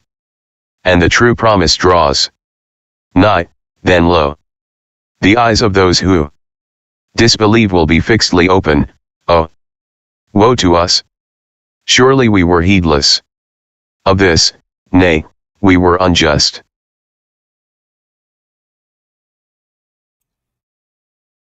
Talking about where we are right now. The times came to the end came. The end, because this judgment nation did to us after 40 years, 1619 to 2019. Judgment started, right? So now that's what we're talking about. This part here, it's coming to the end. So people don't pay attention. See, Farrakhan, it says 1619 to 2019. They're supposed to let us low, let our people go. Otherwise, you'll be hit with these plagues, right? 2019, that was the end of it. 20 years. And what happened? They let us go immediately. Didn't hesitate. Begin 1920, to get to 2020, COVID. Killing the firstborn, that means the elderly. And all you gotta do is check, don't take word for it, look up WHO, the World Health Organization, because they hid it, but now it's revealed that COVID did not affect Black Africa, it did not affect Haiti. It wouldn't affect the original Black people either. It was getting the demons, but it didn't affect us. Well, I was 72 at the time or something like that there, right? I didn't wear no mask and infect me. I wasn't worried about it. My wife wasn't either. I mean, you had to wear the mask, you're going to Walmart or something. I wrote about it back then. I said, you ain't got to worry about it. If the original Black person is not going to affect you, not going to touch you. It didn't. But it tore up all these, especially the devils tore them up. He said America said got 20% of the deaths. 20%. America's only 4% of the population of the world. 20% of the deaths of it. The pharmaceuticals got hit hard too. But it didn't affect us. That's exactly on time. The Germans started, and there's another plague going on right now, but you don't recognize the plague of flies. I'm going to talk about that once I get this series over, going to the plagues. Because there's 9 plagues. Plague of flies is going on right now, but you don't recognize where it is. I told you it had something to do with false Israel. It's out there. 3 years ago, I talked about it's out there. Go out there on my page, if you can. 3 years ago, I told those plagues and I identified right, which were, and I talked about this plague of flies. I'm explaining in more detail in a minute. Well, once I get through this, maybe next week. May not. Well, I don't know. Everything's going so fast, brothers and sisters. May not be next week. Not for him anyway.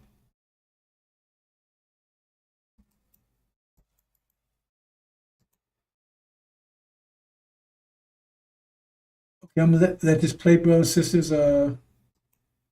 Now, see, when I'm doing this Exodus, that's why people they had no excuse. Because Exodus, they agreed. It says the scripture right there that the fathers of Israel said this never happened to us. So Exodus story is our story. So you have to follow that story, you can't go wrong. But watch how they do it. You got the God comes, you get Moses. Moses says he can't speak well. He wants to, call him? God says, no, you don't need him. God, I got angry with him. It says scripture. He got angry, he said, he got furious. You don't need him. Kept telling him, you don't need no spokesman. But he kept asking, so he said, okay, you got Aaron. So he wasn't anointed. It says right there, God said, you don't need him. You didn't want him. But he kept us, okay, you got him. And then it says, Elijah, 40 years, and then he would leave. And leave Aaron in charge. Aaron was running for 4 years and tear up everything, mess up everything, make the laughing stock out of the nation, right? And people worshiping the golden calf, all kinds of nonsense. He was a betrayer. He didn't make the promised land either, because he died in the wilderness with his followers. That's what the story says. And then Joshua, who was a follower of Moses, He was around during Aaron's time, but he wasn't following Aaron. He was a follower of Moses. And then once after 4 years of Aaron, the baton went to Aaron. God gave Joshua control because he never gave it to Aaron. Because he told Moses, go back and said, Aaron, I messed up everything. So he wanted to get rid of Aaron. Even Moses got back and said he wanted to get rid of him too. That's what they wanted to have Aaron. So no, we don't give it to Joshua. They got rid of Aaron, they gave it to Joshua, and Joshua took us home. He was a warrior priest. That's the story. But their story, their version of they say that story belongs to us. But their version of the story starts with Aaron. You get to Elijah, right? Aaron and the rest of Aaron, they don't talk about that. So their story is with Aaron, and the rest of it is not there. But that's access. What's happened to the rest of the story? What happened to Joshua? What happened to going home? They drop it right there. See? So I'm going to play the whole thing for you.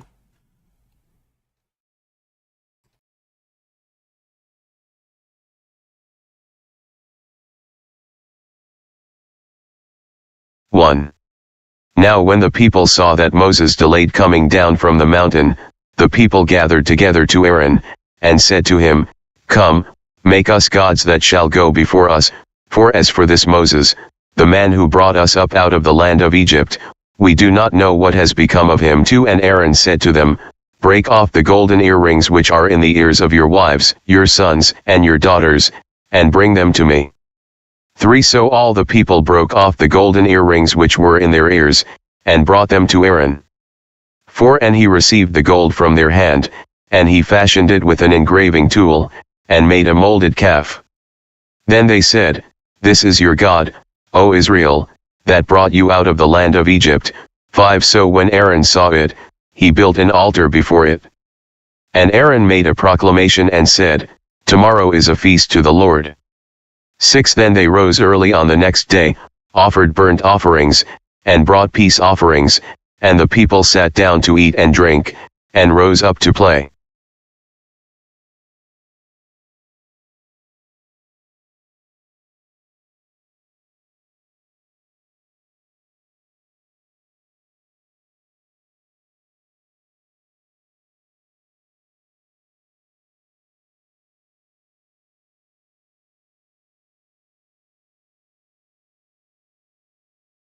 Seven. And the Lord said to Moses, Go, get down. For your people whom you brought out of the land of Egypt have corrupted themselves. 8 They have turned aside quickly out of the way which I commanded them. They have made themselves a molded calf, and worshipped it and sacrificed to it, and said, This is your God, O Israel, that brought you out of the land of Egypt. 9 And the Lord said to Moses, I have seen this people, and indeed it is a stiff-necked people. 10 Now therefore, let me alone, that my wrath may burn hot against them and I may consume them. And I will make of you a great nation.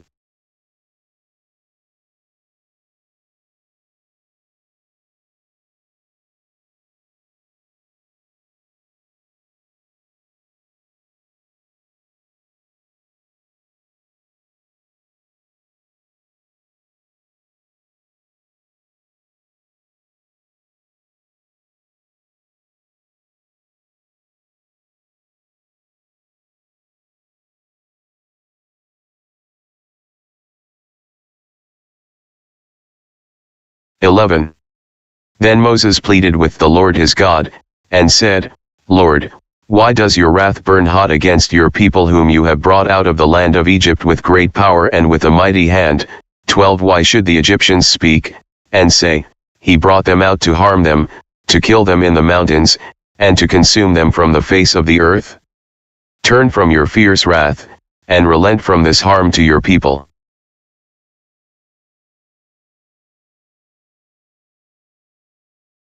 (13) Remember Abraham, Isaac, and Israel, your servants, to whom you swore by your own self, and said to them, I will multiply your descendants as the stars of heaven, and all this land that I have spoken of I give to your descendants, and they shall inherit it forever.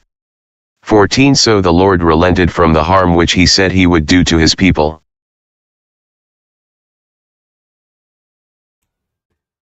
Okay, brothers and sisters, my error. It should say seed, not descendants. So I'll correct that. But that's not the same. I'm going to apply your seed. That's the proper translation.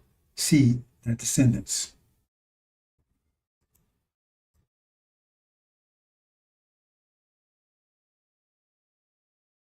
"15.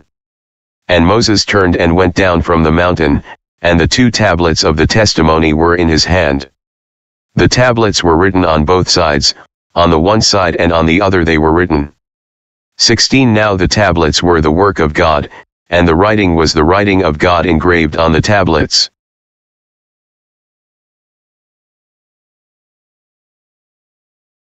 17.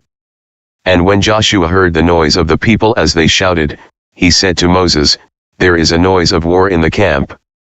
18 But he said, It is not the noise of the shout of victory, nor the noise of the cry of defeat, but the sound of singing I hear.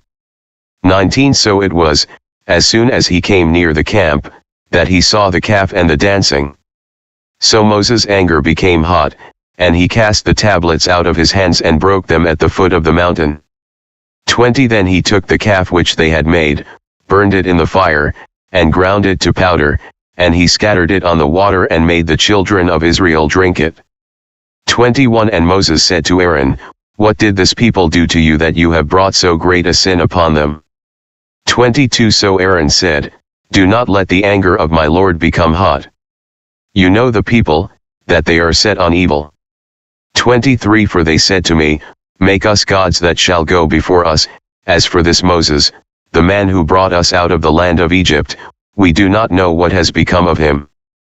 24 And I said to them, Whoever has any gold, let them break it off. So they gave it to me, and I cast it into the fire, and this calf came out.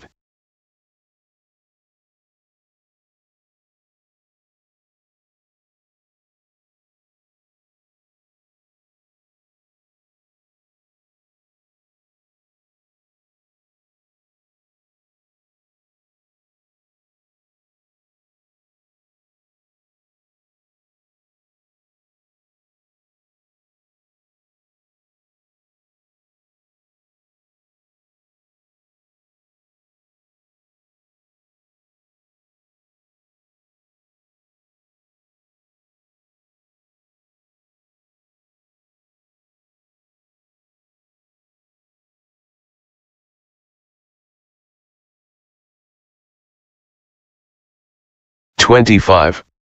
Now when Moses saw that the people were unrestrained, for Aaron had not restrained them, to their shame among their enemies, 26 Then Moses stood in the entrance of the camp, and said, Whoever is on the Lord's side come to me.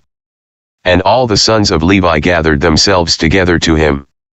27 And he said to them, Thus says the Lord God of Israel, Let every man put his sword on his side, and go in and out from entrance to entrance throughout the camp, and let every man kill his brother, every man his companion, and every man his neighbor. 28 So the sons of Levi did according to the word of Moses. And about 3,000 men of the people fell that day. 29 Then Moses said, Consecrate yourselves today to the Lord, that he may bestow on you a blessing this day, for every man has opposed his son and his brother. 30 Now it came to pass on the next day that Moses said to the people, You have committed a great sin. So now I will go up to the Lord, perhaps I can make atonement for your sin.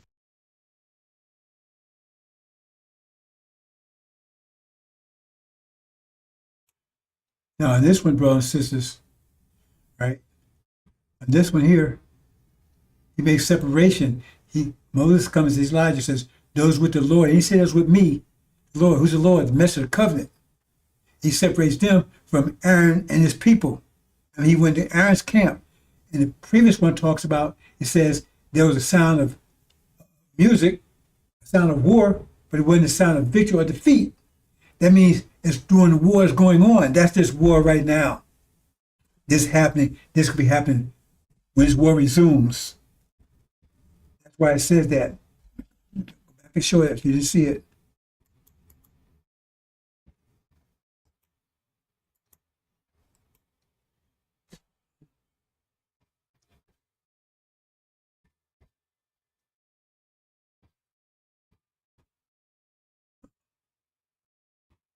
Right here in the beginning.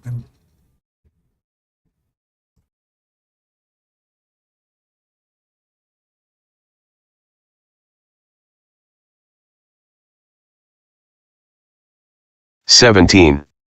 And when Joshua heard the noise of the people as they shouted, he said to Moses, there is a noise of war in the camp. 18. But he said, it is not the noise of the shout of victory, nor the noise of the cry of defeat, but the sound of singing I hear. 9.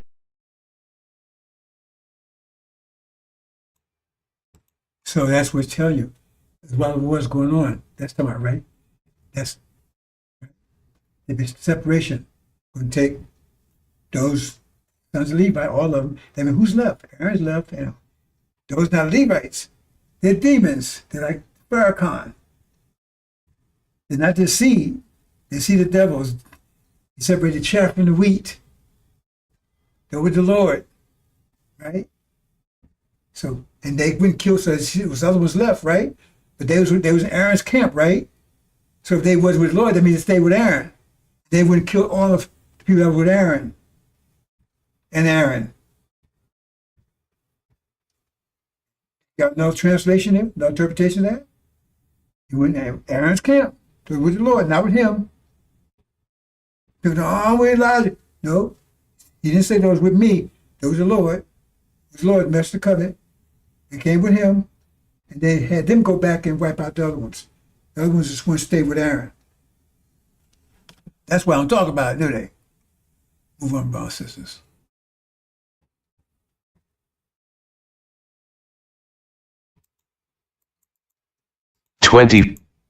Five. 31. Then Moses returned to the Lord and said, oh, these people have committed a great sin, and have made for themselves a god of gold.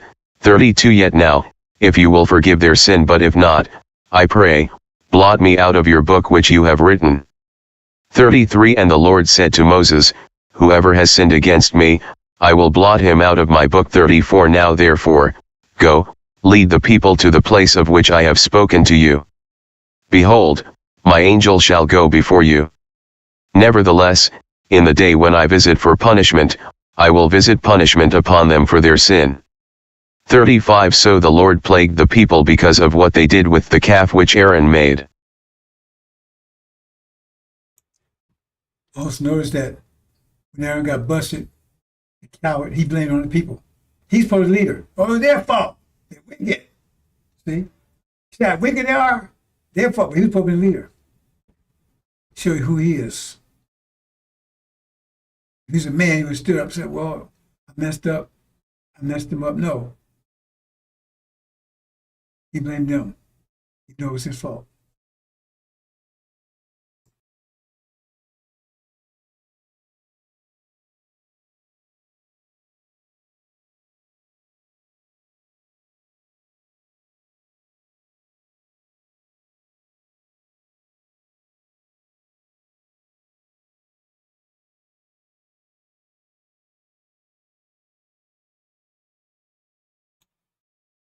Watch this, bro. See, this is, it was over here in that condition.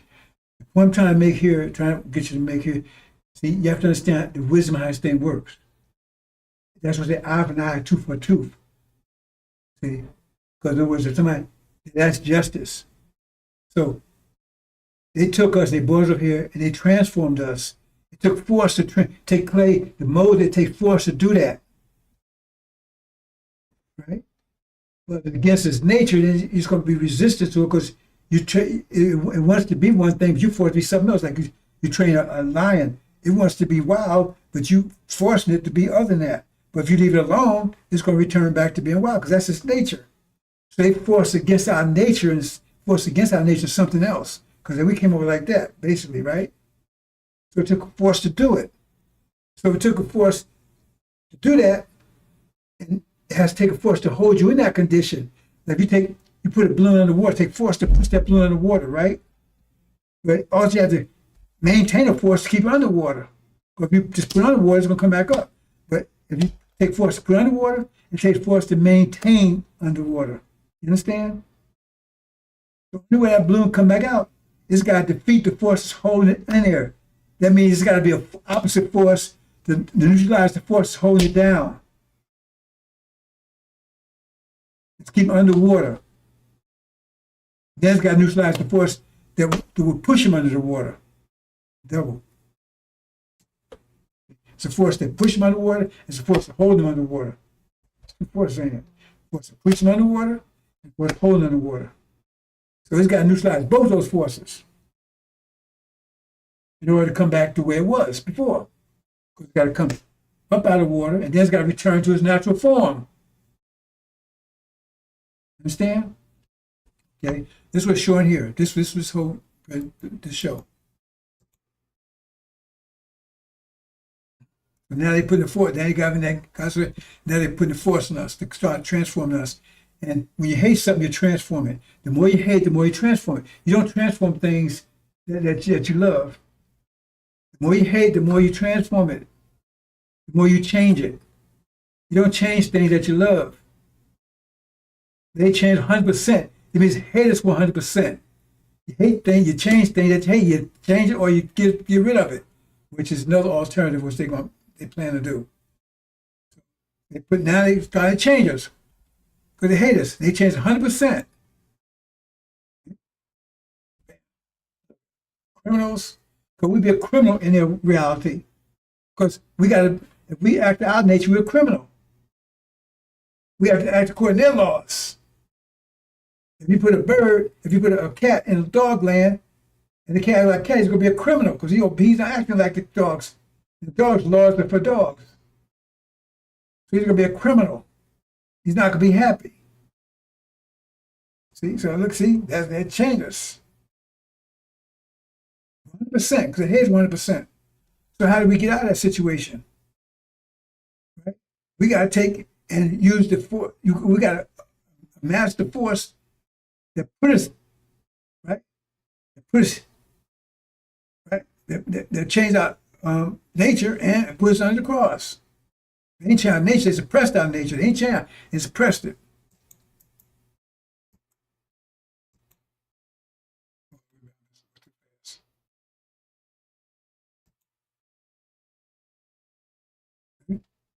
So take opposite equal force to do that. That is, they do double them as they did to you. Because you got to break the force that's under here, and then we got to, once we get them off of us, right? Then we got to revert back to our original shape. That's double. That's why they do double. First, we got to get them off of us, break their power over us, break that, and then we got to revert back to our natural shape, our original nature. That's why I said do double. Because we got two steps. Break the force they have over us, that just they don't have power over us anymore. But we're still in the same shape that we was before. So now we got power. Now we got to revert back to who we, right? To our natural cells. See? So now, right, you got to empower us with nation again, and now we revert back to the criminals. You understand? That's why I say that, brothers and sisters. Do double them. First, we don't want to do nothing to them. We don't want to see them happen to America. I love them. I want to stay here. After all the shit they did to us, because he's one of them. He follows the devil. We're just going to just pass it, blow it away. They raped our women, all the shit they did to our women, terrorized all this for fun. And then we say, oh, okay, bro, I forgive you. I'm going to say something. I'm going to try to be nice. I don't want to be nice.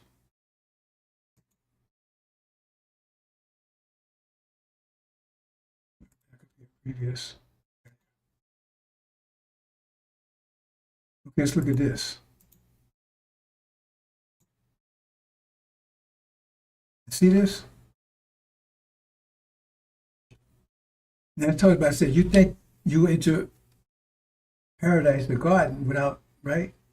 So here you go right here. See, here we over in America. This is hell. It's the garden here, paradise.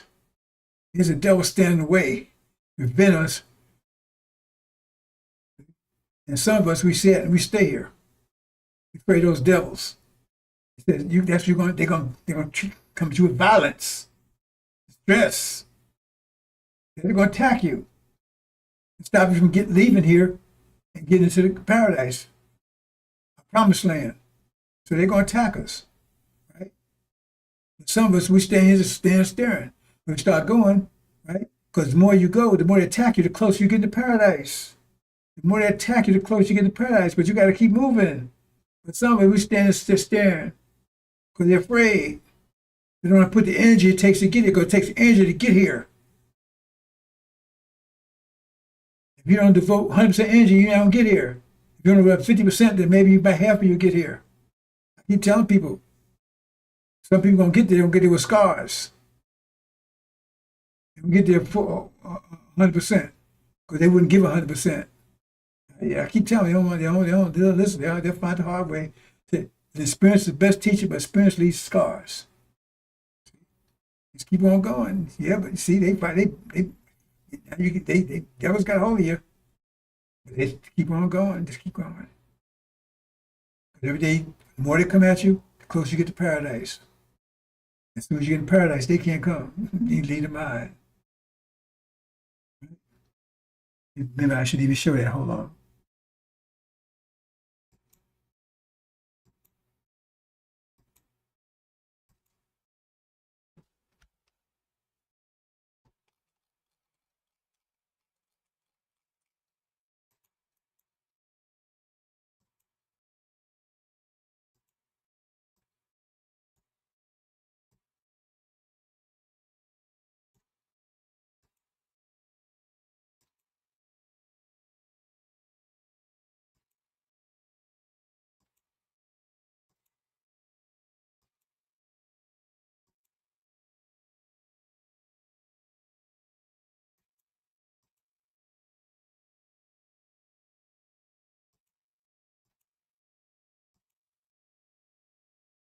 Show that balance is here, right?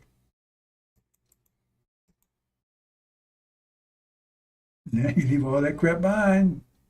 You had to get to them devils and violence and everything else, but now you're there. They can't touch you now. And you're in paradise. That's if you want it.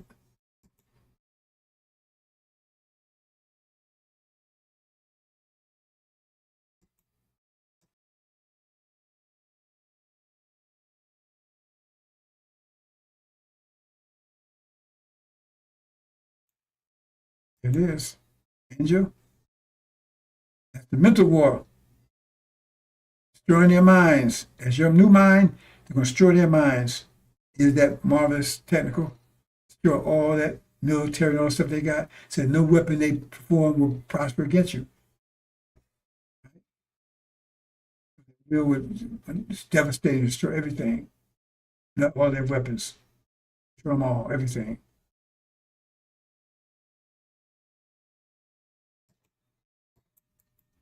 Farrakhan.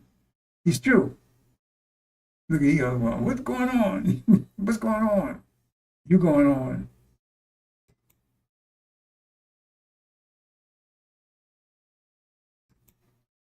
It's fire. He brings fire. So bring fire upon the earth. Fire either inspires you or burns you. Fire either inspires you or burns you. If fire hits your ass, if you ain't moved fast that fire, then you're going to get burned. If you're 100%, then you're inspired. That fire inspires you to quick get your ass in motion because you don't want that fire to burn your ass. But if you're only going 80%, then you got 20% burns. You're only going 50%, you got 50% burns. You got to go 100%. Fire don't touch you. It just keeps you warm. You can feel the warmth of it. That's the way it works, brothers and sisters. You got a dreadful plane. Fuck with it.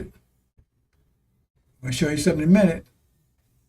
They tried to shoot one down a few months ago. They actually got the video. Let's see if I can get to it.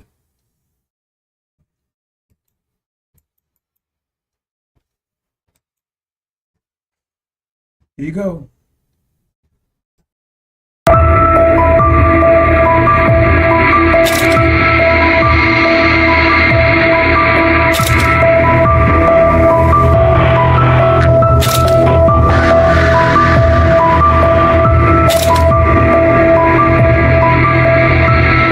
I want to cue up a video that I've been given. And as before it starts, I'm going to describe, this was taken October 30th of 2024. This video is of an MQ-9 drone tracking an orb, or this object, off the coast of Yemen. You'll see that another MQ-9 launched a Hellfire missile. You cannot see that drone. And so, I'm not going to explain it to you. You'll see exactly what it does.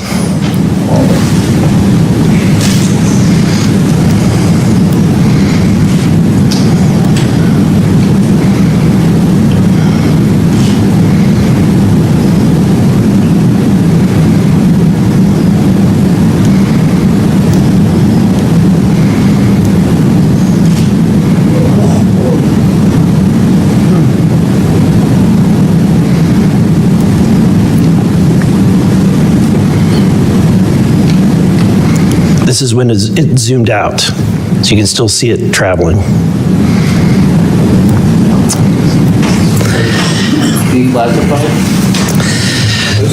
So, Mr. Knapp, do you have you heard about, events like this occurring? And what information might you have?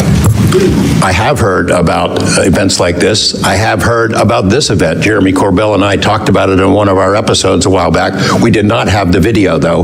There are servers where there's a whole bank of these kind of videos that Congress has not been allowed to see, that the public hasn't been allowed to see. Occasionally, some of that stuff gets out in the wild, and it comes our way. It should be going to you. The public should be seeing this stuff. And why you're not allowed to, I don't know. But that's a Hellfire missile smacking into that UFO and just bounced right off. And it kept going. It kept going, and it looks like the debris was taken with it. Yeah, what the hell is that? What flies like that? Again, I'm not going to speculate what it is, but the question is, why are we being blocked from this information consistently? I want to ask this just question. How in the world, this is the document, I want to enter this in for the record if it hasn't already been entered, Madam Chair. The document that you provided on thread 3, this is a huge file. How in the world did you smuggle this out of Russia? Carefully. In your socks? I don't think I want to be really specific about it because I might have to go back there and get some more sometime. Although, no, that'd be crazy to do that. Well, I took the top pages off that were stamped with a security signature, and I carried them out on my person. But the rest of them, I just threw in my suitcase and threw some caviar in there as a distraction as well, and hoped for the best. Otherwise, I'd be a citizen of Siberia right now. And you had, you reported James Lakatsky came to you with government possession of NHI craft and how they ultimately gained entry. Can you testify to the veracity of that claim? Dr. Lakatsky is an honorable man who served most of his career with the DIA, a very trusted, high-level rocket scientist and intelligence analyst who inspired the OSAP program, as I said earlier. And in full disclosure, I've co-written 2 books with him. He dropped this on myself and our other co-author out of the blue. And it took 14 months for us to get DOPSR approval for him to release 2 sentences on that. He said this craft, we had managed to get inside of it. It had no wings, no rotor, no tail. It had no fuel tanks. They didn't know how it flew or how it was operated. It clearly looked like it was aerodynamic, but he would not go further. He's a by-the-book guy, and until he gets clearance to say more about that, I don't think we're going to hear much more. But it's not ours. It wasn't ours. We didn't make it. We didn't know who made it and how it was built and how it operated. We've got at least one, and I don't know. I think that's enough confirmation that we do have recovered discs and materials. Lastly, Mr. Borland, in the classified realm, have you been exposed to undeniable confirmation of NHI technology? And then my second question is Base Systems involved in any way with reverse engineering exploitation of non-human intelligence craft? Do you want to know where to invest $1,000 right now? Well, forget about AI, quantum computing, electric. Yeah, we're gonna have to have a conversation this Skip for that. Whether I'm legally even allowed to answer that, and whether you're even allowed to hear it, sir. Okay. Again, you can sense our frustration. And so I just want to thank you for coming forward. We will continue to fight because, look, this is about making sure that this government belongs to the people and restoring the republic the way it was intended to be. Madam Chair, I also have further witnesses of courageous individuals that was given to me by Dr. Stephen Greer, including Michael Herrera and his testimony. We have Roderick Castle and his testimony, Randy Anderson, his testimony, Stephen Digna, and others, 3 others, all saying similar things to what the witnesses today have said, and I would like to enter that into the record as well. No objection. You know, at this point, I think it's clear from the hearing that there's advanced technologies that are taking place in our airspace. You know, the question is, and I posed it in one of the previous hearings, is it ours, is it theirs, or is it otherworldly?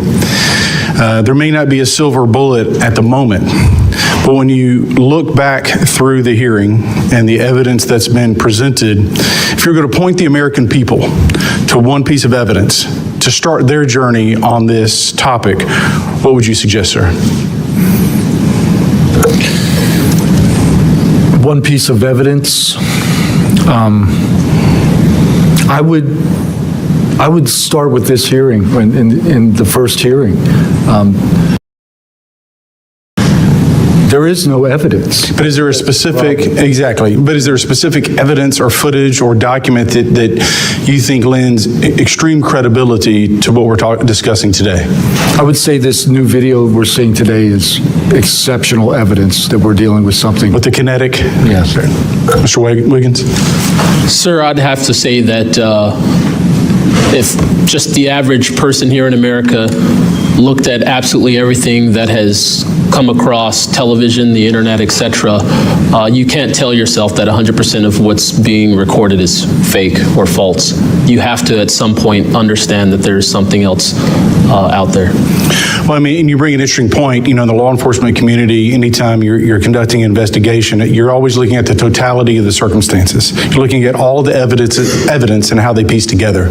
And so that would be my advice to the American people, that this is a journey that is just beginning from a congressional perspective, but you have decades of data, some of it not real, much of it is, but thanks to Chairwoman Luna, we're now presenting this to the American people. And I think this latest video from Mr. Burleson is something that should get everyone pause. When you see the 3 orbs that drop, was that in a defensive posture, or was that in an offensive posture? And what capabilities did those orbs have that we, quite frankly, may not have? Mr. Knapp? As I mentioned at the beginning of my remarks, what hooked me on the story was the paper trail, these documents that shouldn't exist. We've been told for decades, over and over, there's nothing to it. It's not a threat. You can go about your business. And then when FOIA becomes the law of the land, thousands of pages to the contrary leak out. There's a memo by General Nathan Twining in 1947 when the country was being overflown by dozens of UFOs, hundreds of UFOs, in which he said, look, this is not visionary or fictitious, it's real. These things are craft. They're not ours. They outperform anything we've got. I mean, if you follow the paper trail of documents that they wrote before the military got wise and realized that FOIA really exists and changed their tune and not put things in writing, it spells it out pretty clearly.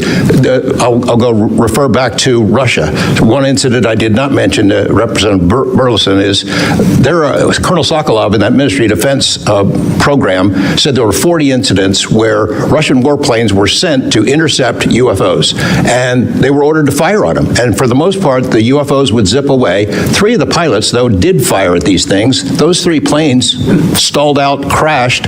2 of those pilots died. And after that, the Russians changed the standing order. If you see a UFO, leave them alone. No country in the world wants to say and admit that these objects are flying around in our airspace and there's nothing we can do about it. I mean, who wants to say that? The U.S. certainly doesn't. The Russians didn't either. And I've got to be almost out of time, but Mr. Berlin, then you, sir, real quickly. Yeah, to be honest with you, I think Bob Lazar, and not for the reasons that most would talk about, mainly because Bob Lazar was immediately discredited. They said he never worked where he worked. They said he never did what he did. But yet Bob Lazar showed up with a bunch of friends and a video camera and was filming these test flights in the middle of the desert. So clearly he knew something.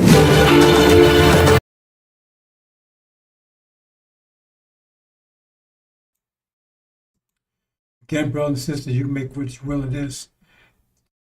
One morning, a couple of years ago, I was thinking to myself, I'm putting this message out. I never see a mothership myself. I never seen one of the small ships. I've been there, but I have no personal knowledge, right? I was just thinking like that. Yeah, nice if I saw one, right? And, I take a picture of it or something, right? So, like I said, I went to the gym and I always I watch Fox News, I always watch news in the morning. I watch Fox News because I don't know all the CNN drama and everything else. It's all bullshit, but I do watch it. So I put it on DVR so I can watch it when I get home, right? Because the show I was watching would be off by the time I was at the gym. So when I got back home, I turned my DVR on and this is what I saw. So you tell me what you think it is.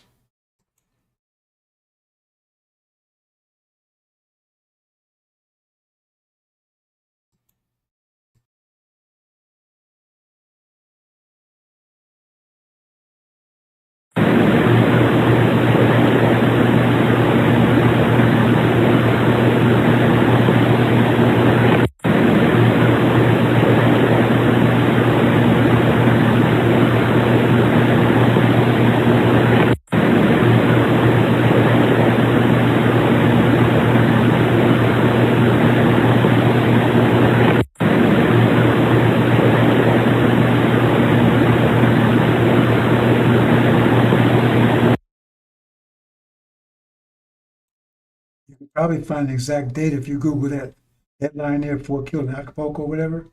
I'll tell you the exact date this happened. It's about maybe about 5 years ago, something like that. It was before COVID. Yeah, I think before COVID, so maybe about 6 years ago. Anyway, let's move on, brothers and sisters.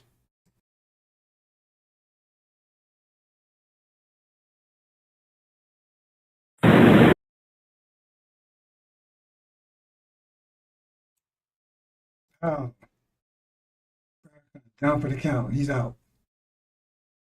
He's out. Good Lord will consume his spirit of his mouth and destroy right to the coming. Good Lord, Master of the covenant.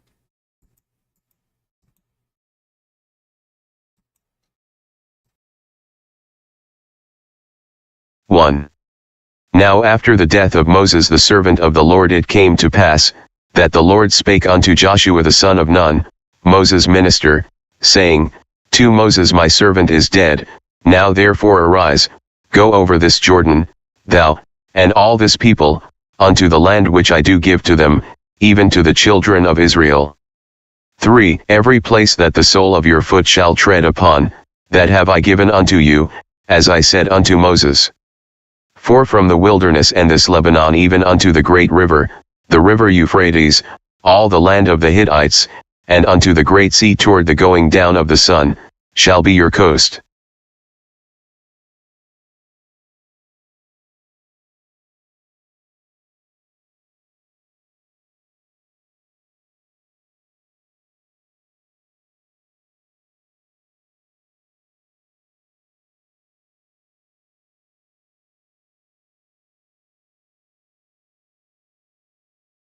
It never speak of Joshua. Why? See? It says Aaron. No. It passed over Aaron to Joshua. They never speak that. Why? Why?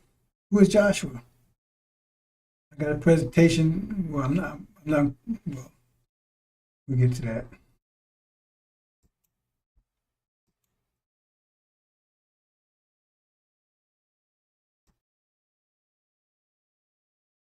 Five. There shall not any man be able to stand before thee all the days of thy life, as I was with Moses, so I will be with thee, I will not fail thee, nor forsake thee. 6. Be strong and of a good courage, for unto this people shalt thou divide for an inheritance the land, which I swear unto their fathers to give them. 7 Only be thou strong and very courageous, that thou mayest observe to do according to all the law, which Moses my servant commanded thee, turn not from it to the right hand or to the left, that thou mayest prosper whithersoever thou goest. 8 This book of the law shall not depart out of thy mouth, but thou shalt meditate therein day and night, that thou mayest observe to do according to all that is written therein, for then thou shalt make thy way prosperous, and then thou shalt have good success. 9 Have not I commanded thee? Be strong and of a good courage, be not afraid, neither be thou dismayed, for the Lord thy God is with thee whithersoever thou goest.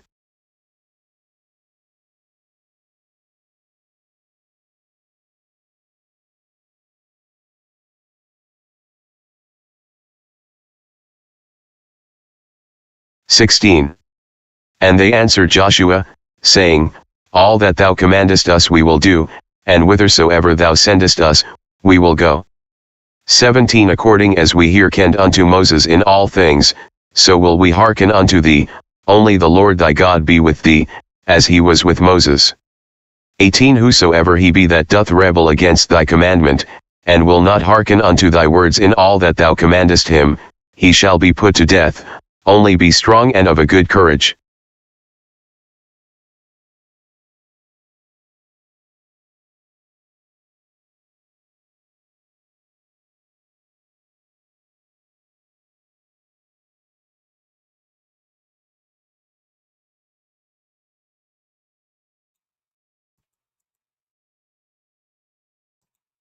"14.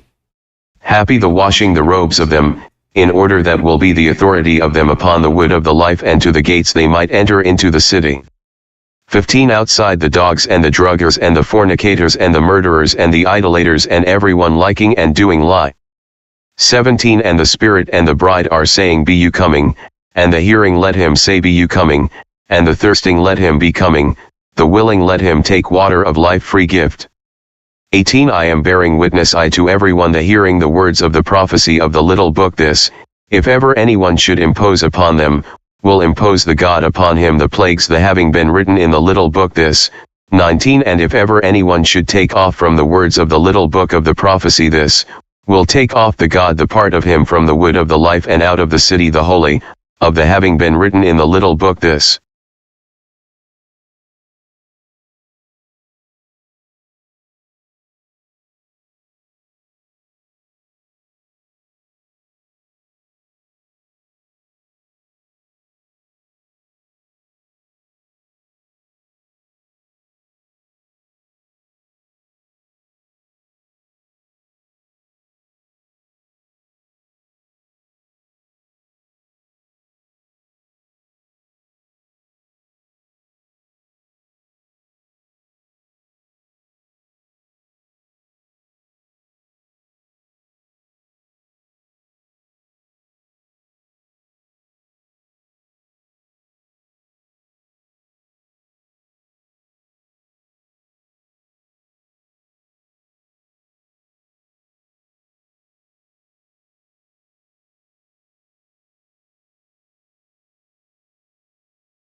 The question is, why did it never mention Joshua? Why did it never mention Joshua? That's the last one. Then Farrakhan, he's the Messiah. Who's this Joshua person? Who's this Joshua person?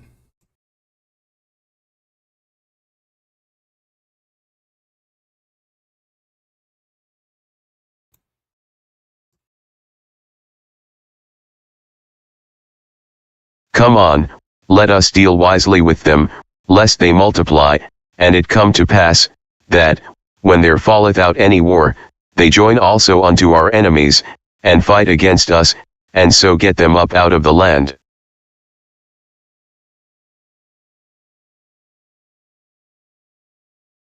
They have said, "Come, and let's wipe them out as a nation, so that the name of Israel will no longer be remembered."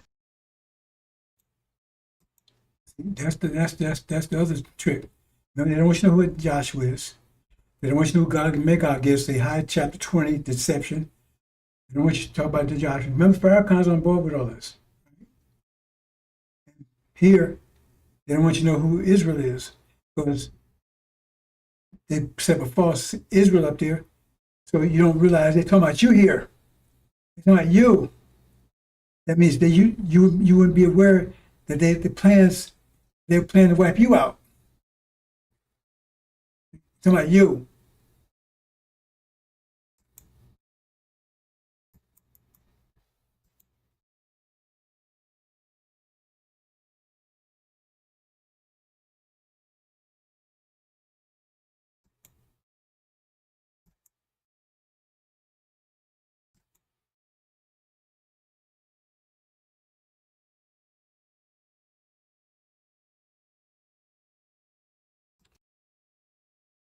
But, so I'm gonna leave it there. And a lot more, but I should finish. I got quite a bit of it, so I'll finish up tomorrow, hopefully. I'll let the rest of it play. Assalamu alaikum.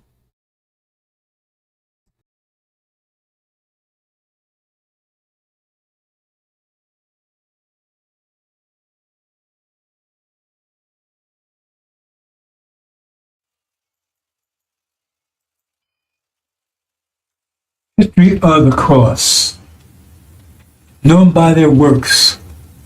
What's the history of the cross? 500-year history of the cross. Murder, rape, destruction, deception, enslavement, burning, terrorizing. To maintain a slavery system, you must terrorize the people 24/7. They terrorize people from Africa and America for 400 years. Constant terror, 24/7. Rape, murder. In the name of Jesus. This was Christians, not Buddhists, not Hindus.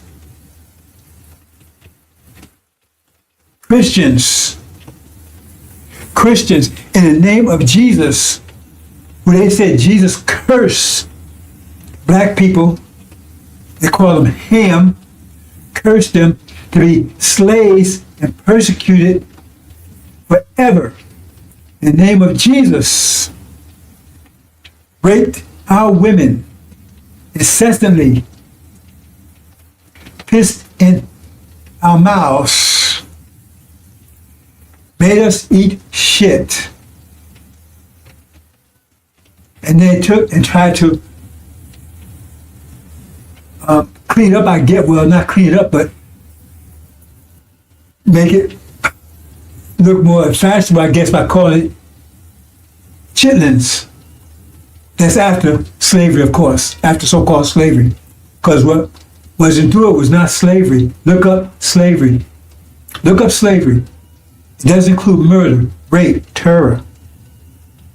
This is a Holocaust.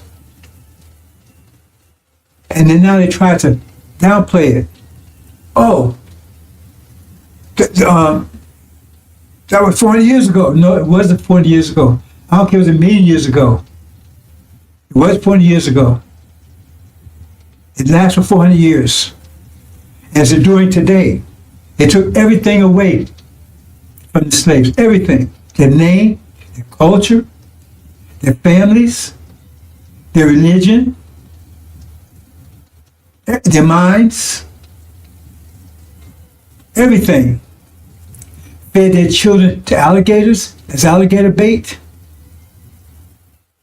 And then they talk about what's going on in Gaza when they did 1,000 times worse. What's going over in Gaza now is simply just a miniature version of what they did. What they did was far worse than what's going on in Gaza. Gaza is bad. It's genocide. What they did was far worse and much longer. That's the legacy of Christianity. Murder, rape, disease. They wiped out the native population with genocide and disease. Smallpox blankets, knowing they was full with disease. Herpes, syphilis, gonorrhea from sleep with animals. So-called common cold was not common. Didn't exist here on this side of the world until they brought it here. Murder, rape. When they was raping out women, there was a cross hanging from their neck. And again, they taught black and this was God's will. God's will. Enslavement of our people. And they continue on even today. That's the legacy of Christianity, the cross. So where's your rap sheet? Every time they arrest one of our people, your rap sheet. What's your rap sheet? How you going to judge people for murder when you're guilty of murder beyond imagination for hundreds of years? Hundreds of years. Theft. You stole this land and murdered its people. And you crushed the native people here. When the braves would go out hunting, you would come into the camps like cowards and kill the women and smash the children's brains out on the hooves of your horses. This is the legacy of Christianity. That's the legacy of it. The question is, if instead of Columbus coming here, Dracula came here, Beelzebub, Wolfman, Frankenstein, Satan, and they all came instead of Columbus. What could they have done that Columbus and those that followed him did? Satan is the God of this world. That's the God they're serving. They have known him by their works. What are the works of Christianity? What are the works of Christianity? Where's the works of Christianity? Evil, deception, mischief, bloodshedding. It goes on today. And what's going on in Gaza, just reflection and microcosm of what was done here in America for hundreds of years. Raped out women incessantly. They would even rape while they was out in the fields picking cotton. They would jump off their horse and tell them to bend over and rape them. And tell them to keep picking cotton while they was doing it. This is the kind of stuff that they would do. Make one slave defecate in the slave in the mouth of another slave, and then bound it up so they couldn't spit it out for 7 days. That's the legacy of slavery. You did it all in the name of Jesus. That's a legacy of slavery. Legacy of slavery. 40 years plus. Legacy of Christianity. Legacy of the cross. That's the legacy. That's the true legacy. So whose works are those? Who are you serving? Who are you serving? The legacy of the cross. Where's your rap sheet, America? Gog? Where's your rap sheet, Magog? Britain? Where's your mateship? Where's your rap sheet? Antichrist, false Israel? What's your rap sheet? Then they colonized Africa. They're stealing for ripping off everyone. That's the legacy of Christianity. It's been ruling for over 500 years. And now, the threat of nuclear war to finish off everything. That's a legacy of Christianity in the name of your Jesus.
packing our bags and going westward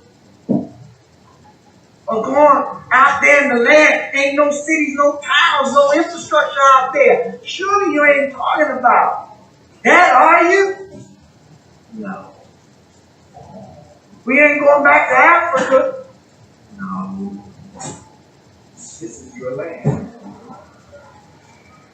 Our sweat, our tears, our blood has earned us the right to the land.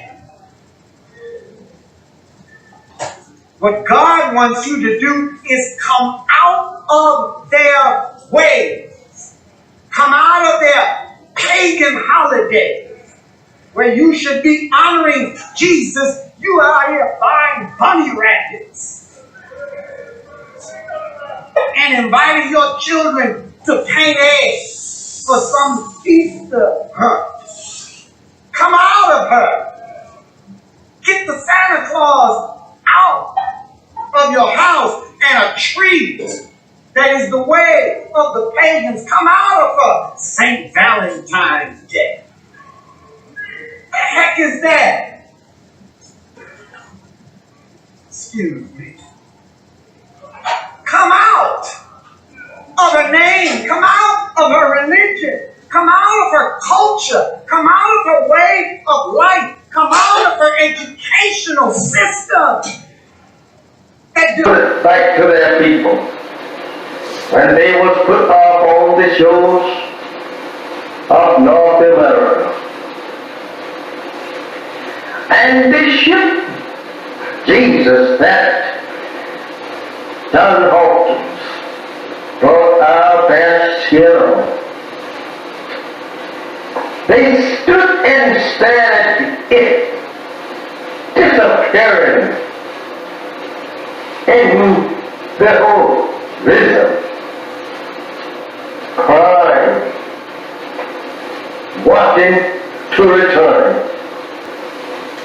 With their hands stretched out towards that ship and tied in chains themselves bound together.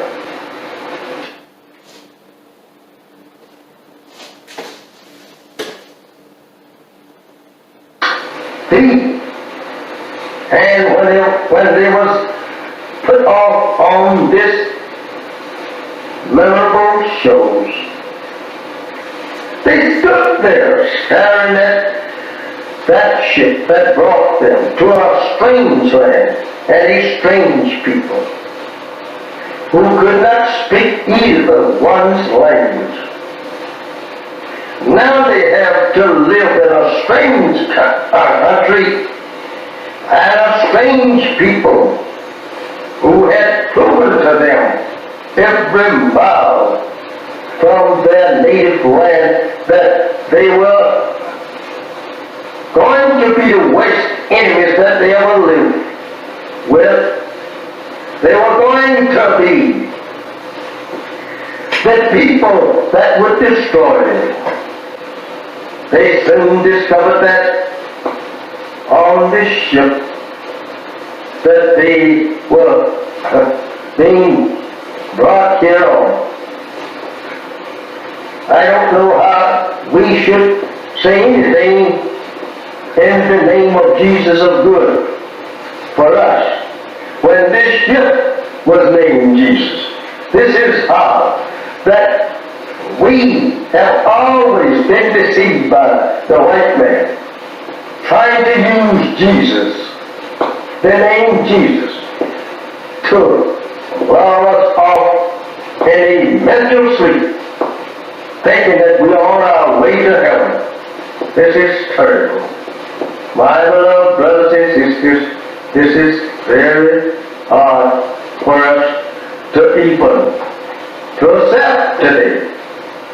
Imagine our parents standing crying to return to their native land and people, and you here today crying to stay with the very enemy that brought our fathers in subjection to their will you are now turning your face from your own native land and turning it back towards our own prison house and our own enemies who have destroyed us and seeks to further destroy us.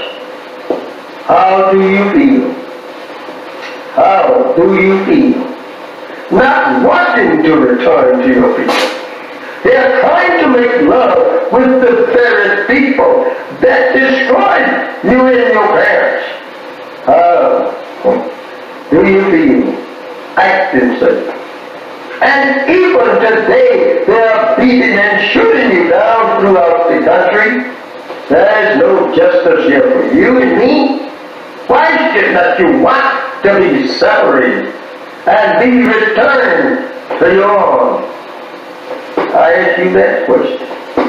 Think over your parents on the eastern shore of North America, crying and praying to God to be returned to their own 400 years ago.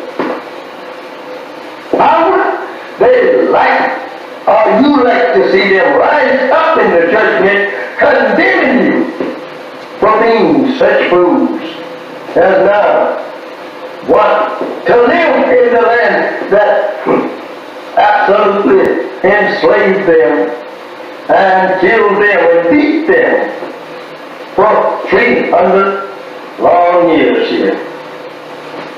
They would condemn you as being fools for not wanting to be separated and go to your own, build up a nation for yourself after the white man say you are free. Remember that.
ain't talking about us packing our bags and going westward or going out there in the land. Ain't no cities, no towns, no infrastructure out there. Surely you ain't talking about that, are you? No. We ain't going back to Africa. No. This is your land. Our sweat, our tears, our blood has earned us the right to the land. What God wants you to do is come out of their ways. Come out of their pagan holidays where you should be honoring Jesus. You are out here buying bunny rabbits and inviting your children to paint eggs for some Easter hunt. Come out of her. Get the Santa Claus out of your house and a tree that is the way of the pagans. Come out of her. St. Valentine's Day. What the heck is that? Excuse me. Come out of her name. Come out of her religion. Come out of her culture. Come out of her way of life. Come out of her educational system. And do it back to their people. When they was put off on the shores of North America. And this ship, Jesus, that John Hawkins brought our best hero. They stood and stared at it disappearing in the horizon, crying, watching to return, with their hands stretched out towards that ship, and tied in chains themselves, bound together.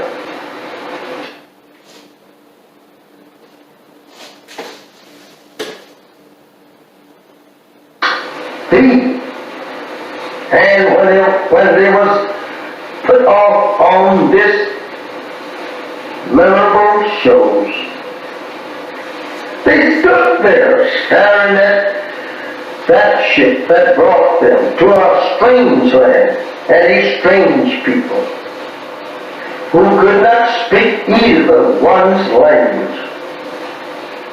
Now they have to live in a strange country and a strange people who had proven to them every mile from their native land that they were going to be the worst enemies that they ever lived with. They were going to be the people that would destroy them. They soon discovered that on this ship that they were being brought here on. I don't know how we should say anything in the name of Jesus of good for us when this ship was named Jesus. This is how that we have always been deceived by the white man, trying to use Jesus, the name Jesus, to lull us off in a mental sleep, thinking that we are on our way to heaven. This is terrible. My beloved brothers and sisters, this is very hard for us to even to accept today. Imagine our parents standing crying to return to their native land and people, and you here today crying to stay with the very enemy that brought our fathers in subjection to their will. You are now turning your face from your own native land and turning it back towards our own prison house and our own enemies who have destroyed us and seeks to further destroy us. How do you feel? How do you feel? Not wanting to return to your people. They are trying to make love with the very people that destroyed you and your parents. How do you feel acting such? And even today, they are beating and shooting you down throughout the country. There is no justice here for you and me. Why should not you want to be separated and be returned to your own? I ask you that question. Think over your parents on the eastern shore of North America, crying and praying to God to be returned to their own 400 years ago. How would they like, or you like to see them rise up in the judgment condemning you for being such fools as now want to live in the land that absolutely enslaved them and killed them and beat them for 300 long years here. They would condemn you as being fools for not wanting to be separated and go to your own, build up a nation for yourself after the white man said you were free. Remember that.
Hi, assalamu alaikum, sisters and brothers.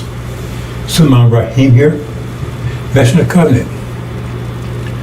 Okay, brothers and sisters, it's been a year now, and We're finally home after 40 years in Arabia. I'm reporting to you from Arabia. Finally home after 40 years. Right? And so we've been here a year now. And there was an agreement made. A former slave master, he said, we had a choice. Stay here or leave. Right? So we chose our inheritance, Arabia. So we left. And half the original people decided they wanted to give up their inheritance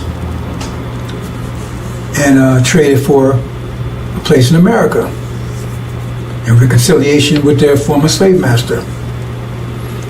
That's their choice. They chose, said, we don't want to go over to Arabia. We don't go over there sand and all that stuff. We want to stay in America. We've been here all our lives, been here 40 years, born here, right? And we can make peace with our slave master. Okay, so they decided to stay. And so after a year, right, we're getting reports of how things are going over there. And it doesn't sound too good. How things are going over in America with their reparations. Because they was given, they got 6 states, I believe.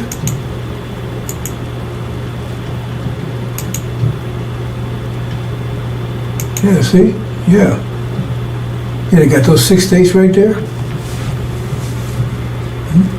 That's what Farrakhan told them. You know, they was listening to Farrakhan. Farrakhan promised them, you know, they stay there, 6 states, right? Had their own land. And they can make reconciliation with the former slave master. They're not devils. They're not devils. They're human beings. They just had a rough, you know, they were just, you know, did some things wrong, but now they, you know, they're gonna make amends and make reparations. So 6 states, and in addition to that, they gave everybody $1 million. Everybody stayed $1 million. Right? Say, thank you, Farrakhan. They're so happy. Thank you, Farrakhan. Thank you, Farrakhan. Man, you got 6 states. That's what you promised us. We got 6 states. They're thanking you. Thank you, Farrakhan. Right? And you know, I mean, this was a year ago. They got the 6 states. Thank you, Farrakhan. Right? Everybody got $1 million. Everybody $1 million. And they're rejoicing. Oh man, they're so happy. Hey, we came, man. We made it. We got America, man. We got reconciliation for a master. We got 6 states. Everybody got $1 million. We're all rich. That was a year ago when we left. So we're in Arabia. They're still back there in America. And now we're getting reports a year later. This was the way it was a year ago, man. They were so happy. They were so happy. Right? And now we get reports of what's going on right now. Let's see. Oops, it says a power failure. Great power failure in those 6 states. Power failure. And just those 6 states. Right? So, and now they had a big and massive, they came asking to turn the power. Well, why can't they do it? Oh, Farrakhan didn't train anybody. He was telling you about 6 states, he never prepared you for them. So nobody knows how to do it. How to turn the power grid back on. So now he's begging, man, master, can you come and turn this thing back on for us? I mean, you would think that if he told him 6 states to promise him that he would have prepared him for it, right? Their schools and education, whatever they needed for that. But now I guess they didn't, because they said over there now they're begging the former master to come and turn the power back on. And then what? I mean, this is all that's happening now. I mean, I'm getting these imports in now. A year later, it's like they're coming in every hour. Power grid failure, right? Then say, oops, crop failure. All of a sudden, there's no. They say, they looked at the farmers wasn't ain't doing it. Farmers said, oh. So then they had master, what's happening here? How come you know? Right? Our crop. They found that the land they gave them wasn't that fertile. A year later, nothing's growing. Crop failure. And now they master, what's happening here? Right? And then, I mean, all these things, every hour back's coming in, right? And then they look, you know, and they had, you know, a year ago they had plenty of food on the shelves, right? And now, they look there now and all the food's gone. It's gone. She said, what am I going to do here? Food's gone. The house is empty. So he said, Master, we need some food. Well, how come you can't produce your own food? I mean, you want your own country. You got your own states. That's your country. Then you run it. What are you calling us for? Right? So they'll be praying. And then, oops, no fuel. There's Master, no fuel there. Well, you got to buy your fuel. You got to produce your own fuel. What you calling us for? You got your own 6 states now. What you calling us for? Go and get some fuel.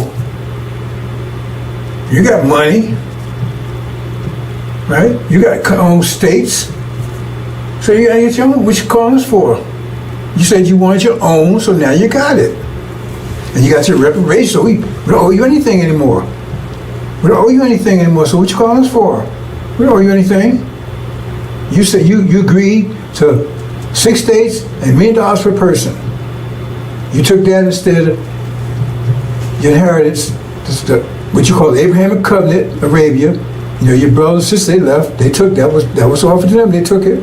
And you said, no, I want this instead. So now you got it. So what you calling us for? Oh, no communications. Oh, man. No communications, right?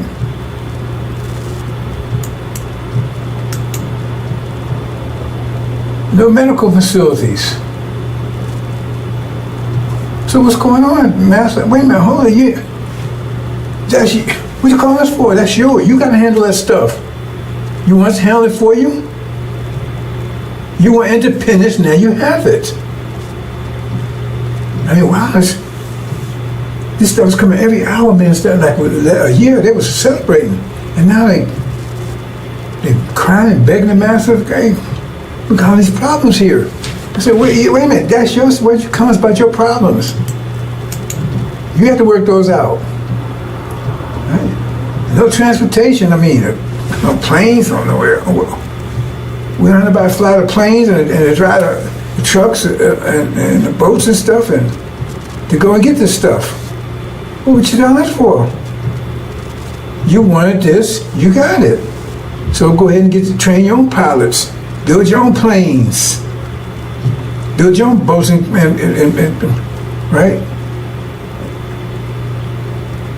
You see what I'm saying? Transportation, build your own trucks. What you calling for? Yeah, Master, we see this. You said you wanted 6 states, you got it. You want $1 million per person. That was your reparations. So then if you didn't pay people to take care of this, how is that our problem? You're independent now. You're really free now. Oops, no fuel, the gas station's empty. I can't drive, man. And no gas. Man, wow. All this stuff happened like for a year. They thought that everything was great, and all of a sudden everything ran out. So guess what happened?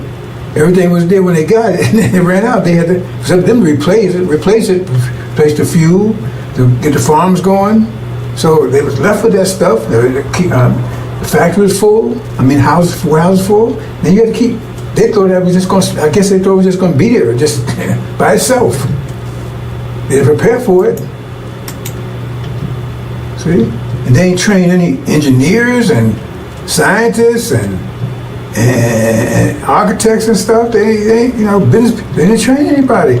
So Farrakhan, he told you he's going to get this for you, but he didn't prepare you for it. He didn't get anybody to handle this stuff. So what was that all about? So now he asked the master, said, hey, don't call on me.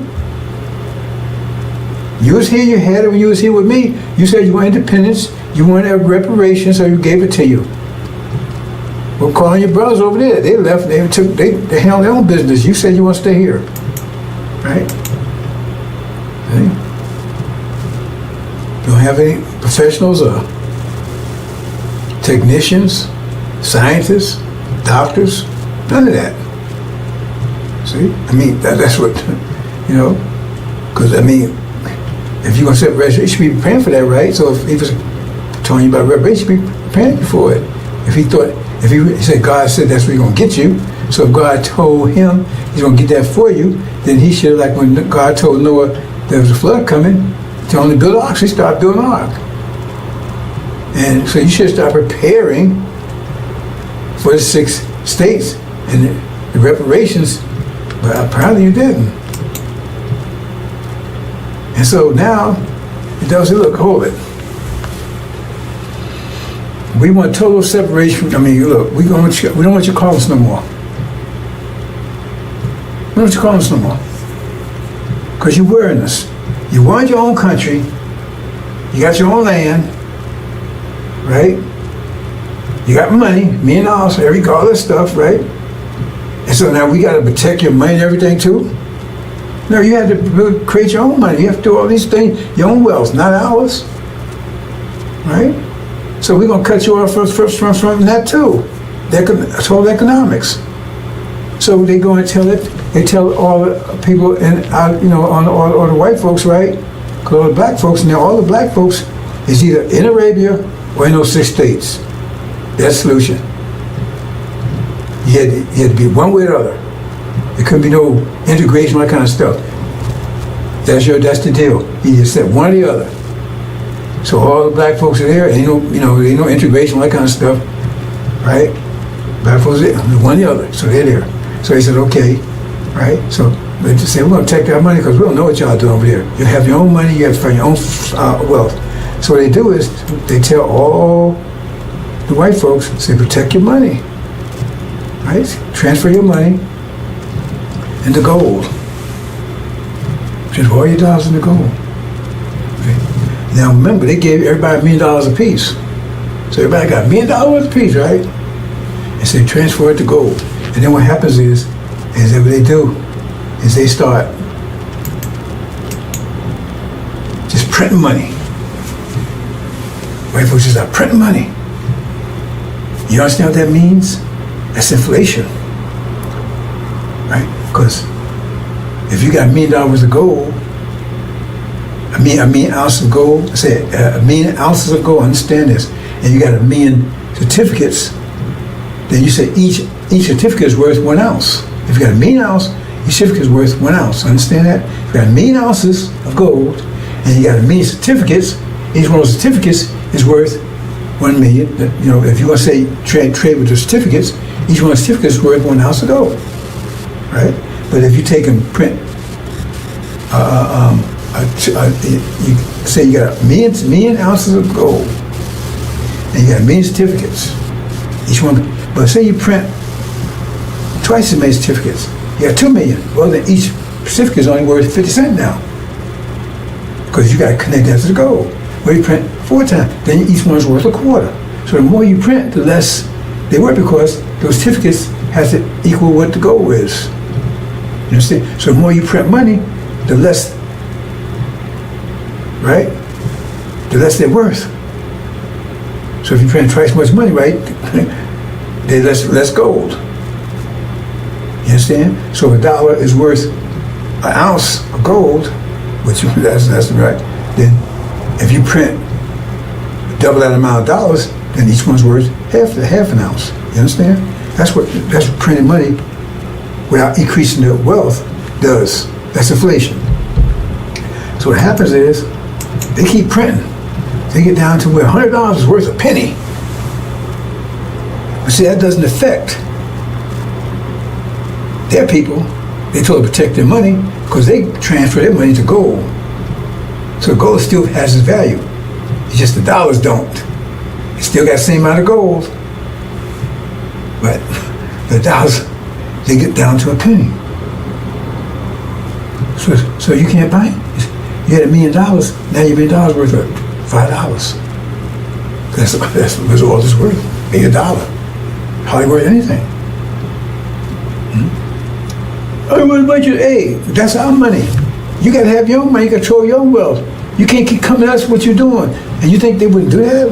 Yeah, you've been a Gaza lately? You see what happened to the trees they made with the so-called natives? Kept telling me you had a forked tongue because they kept making trees with them, then they broke the trees. And took their land and genocide and everything else. But no, they wouldn't do that to you. See? Because now you have, your money's worth nothing. They haven't lost anything. Because once that money's worthless, it's no good, right? Then you bury it up, throw it away, it's worth nothing. The people still got gold. And even if they take it, hold on to money, hope to increase again, they just use another different certificate, use another form of money. So it's still worth nothing. That $1 million you had, you was so happy with now, it's probably worth maybe $1. So you can't buy anything with $1. Plus the economy's collapse because everything is failing, and you don't know how to repair it. You don't know how to get those communications. You don't know how to do any of this stuff. You don't know how to engineer, build a house. You don't know how to do anything because Farrakhan didn't. Right?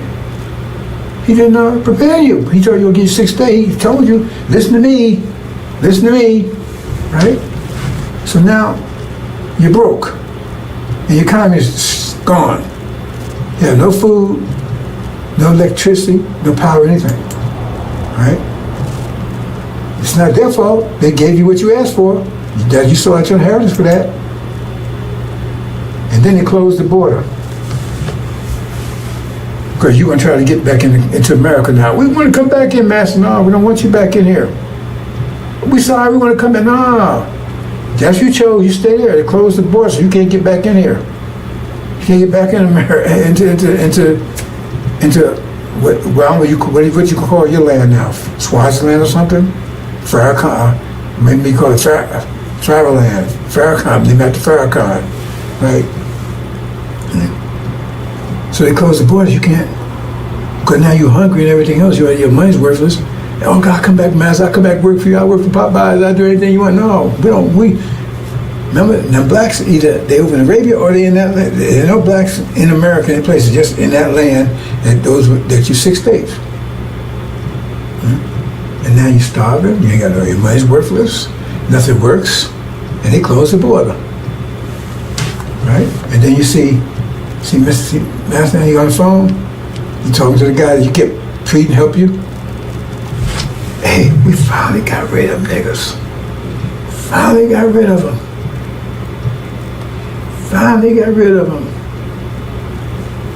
See, on the phone. Yeah, it worked. We sold them no reparations. We sold them that used car. It turned the miles back and everything else, and they bought it. See? They could have had a BMW. They could have had a Lamborghini. They sold it for a BMW that looked good. Damn thing didn't work. And now they're starving, living in tents.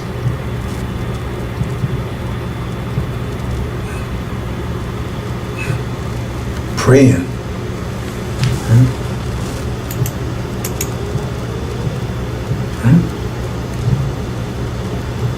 So what? And what next? What we gonna do, Farrakhan?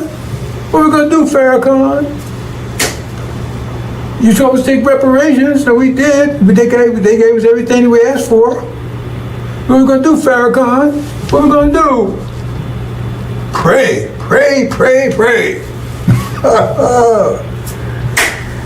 That's his answer. Pray.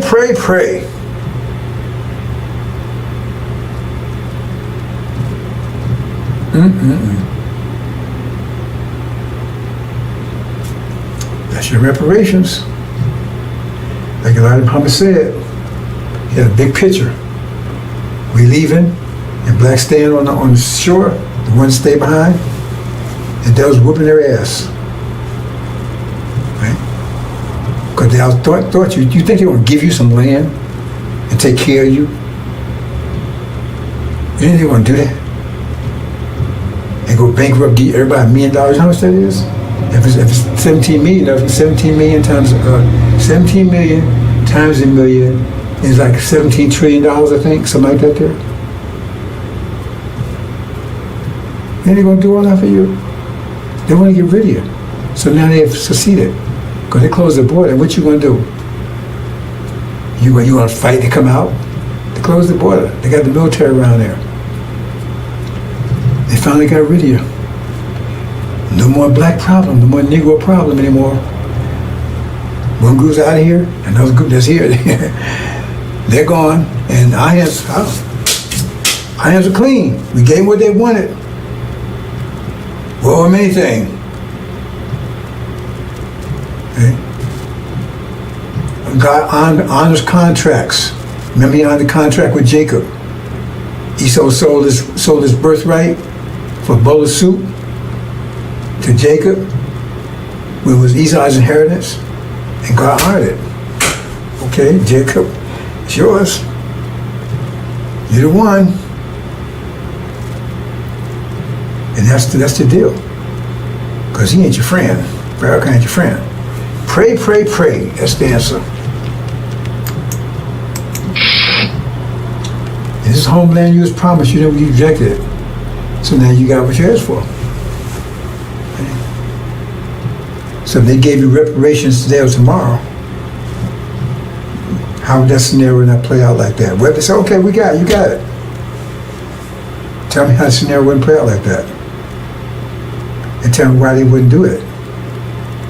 They love you so much, they're going to say, okay, we're going to take care of them. I mean, why should they go out their way to take care of you when you was right here? You was working at Popeyes and then they get up on Section 8, all that stuff right here, because they're trying to get rid of that stuff right now. Trump's trying to get all that stuff right now. Because they're closing on you don't realize it. Anyway, that's just, that's what's happening over in America. Wow. Boys come here. Disaster over there.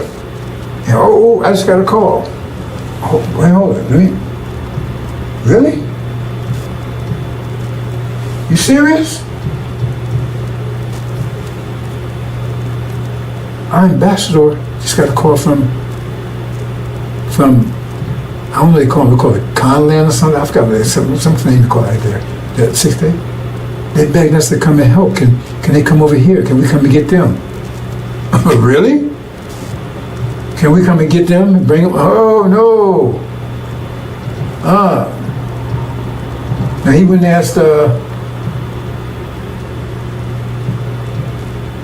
Master Farad Muhammad, right? He said, no, hell no. We ain't going to get them. And I agree with that. Yeah, the Master said he said, let's call him, and he passed the word to Master Farad Muhammad. Master Muhammad said, send him back. Master, no, we can't come and get you. You made your choice, live with it. Or die, whatever the situation is. Wow. I can't believe that. They actually, right, sent a message over. I don't know how they did. I don't have any communication with them. Somehow they got the information over to them. Said, we please come and get them. Nope. Said, no, tell them no. And don't waste time communicating with us anymore. You got your land. You got your reparations. You got your money. You got Farrakhan as your leader. Yeah, tell him. Talk to him. Let him straighten out for you. He didn't want to sell you the idea. He was a salesman. So you on that idea of reparations. We told you. Right? Suleiman, right? He was the messenger to you, telling you, look, man, let's go home. You said no. You chose not to.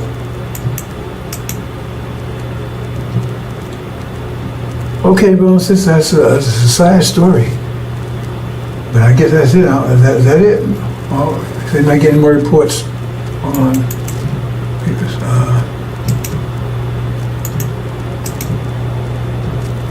Okay, he says that was Matthew Prophet Muhammad's final decision, and I think they closed communications off from there. So, like I said, brothers and sisters, we got those. Wow, they came in. All that came in today, man. Came in fast. After a whole year, total collapse. Now they begging it. Somebody help them. We can't do it. Maybe Master help you. We won't do it. Assalamu alaikum.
Update, brothers and sisters, got another late report in that they said, well, if you want to come and get us, well, we at least send them some food.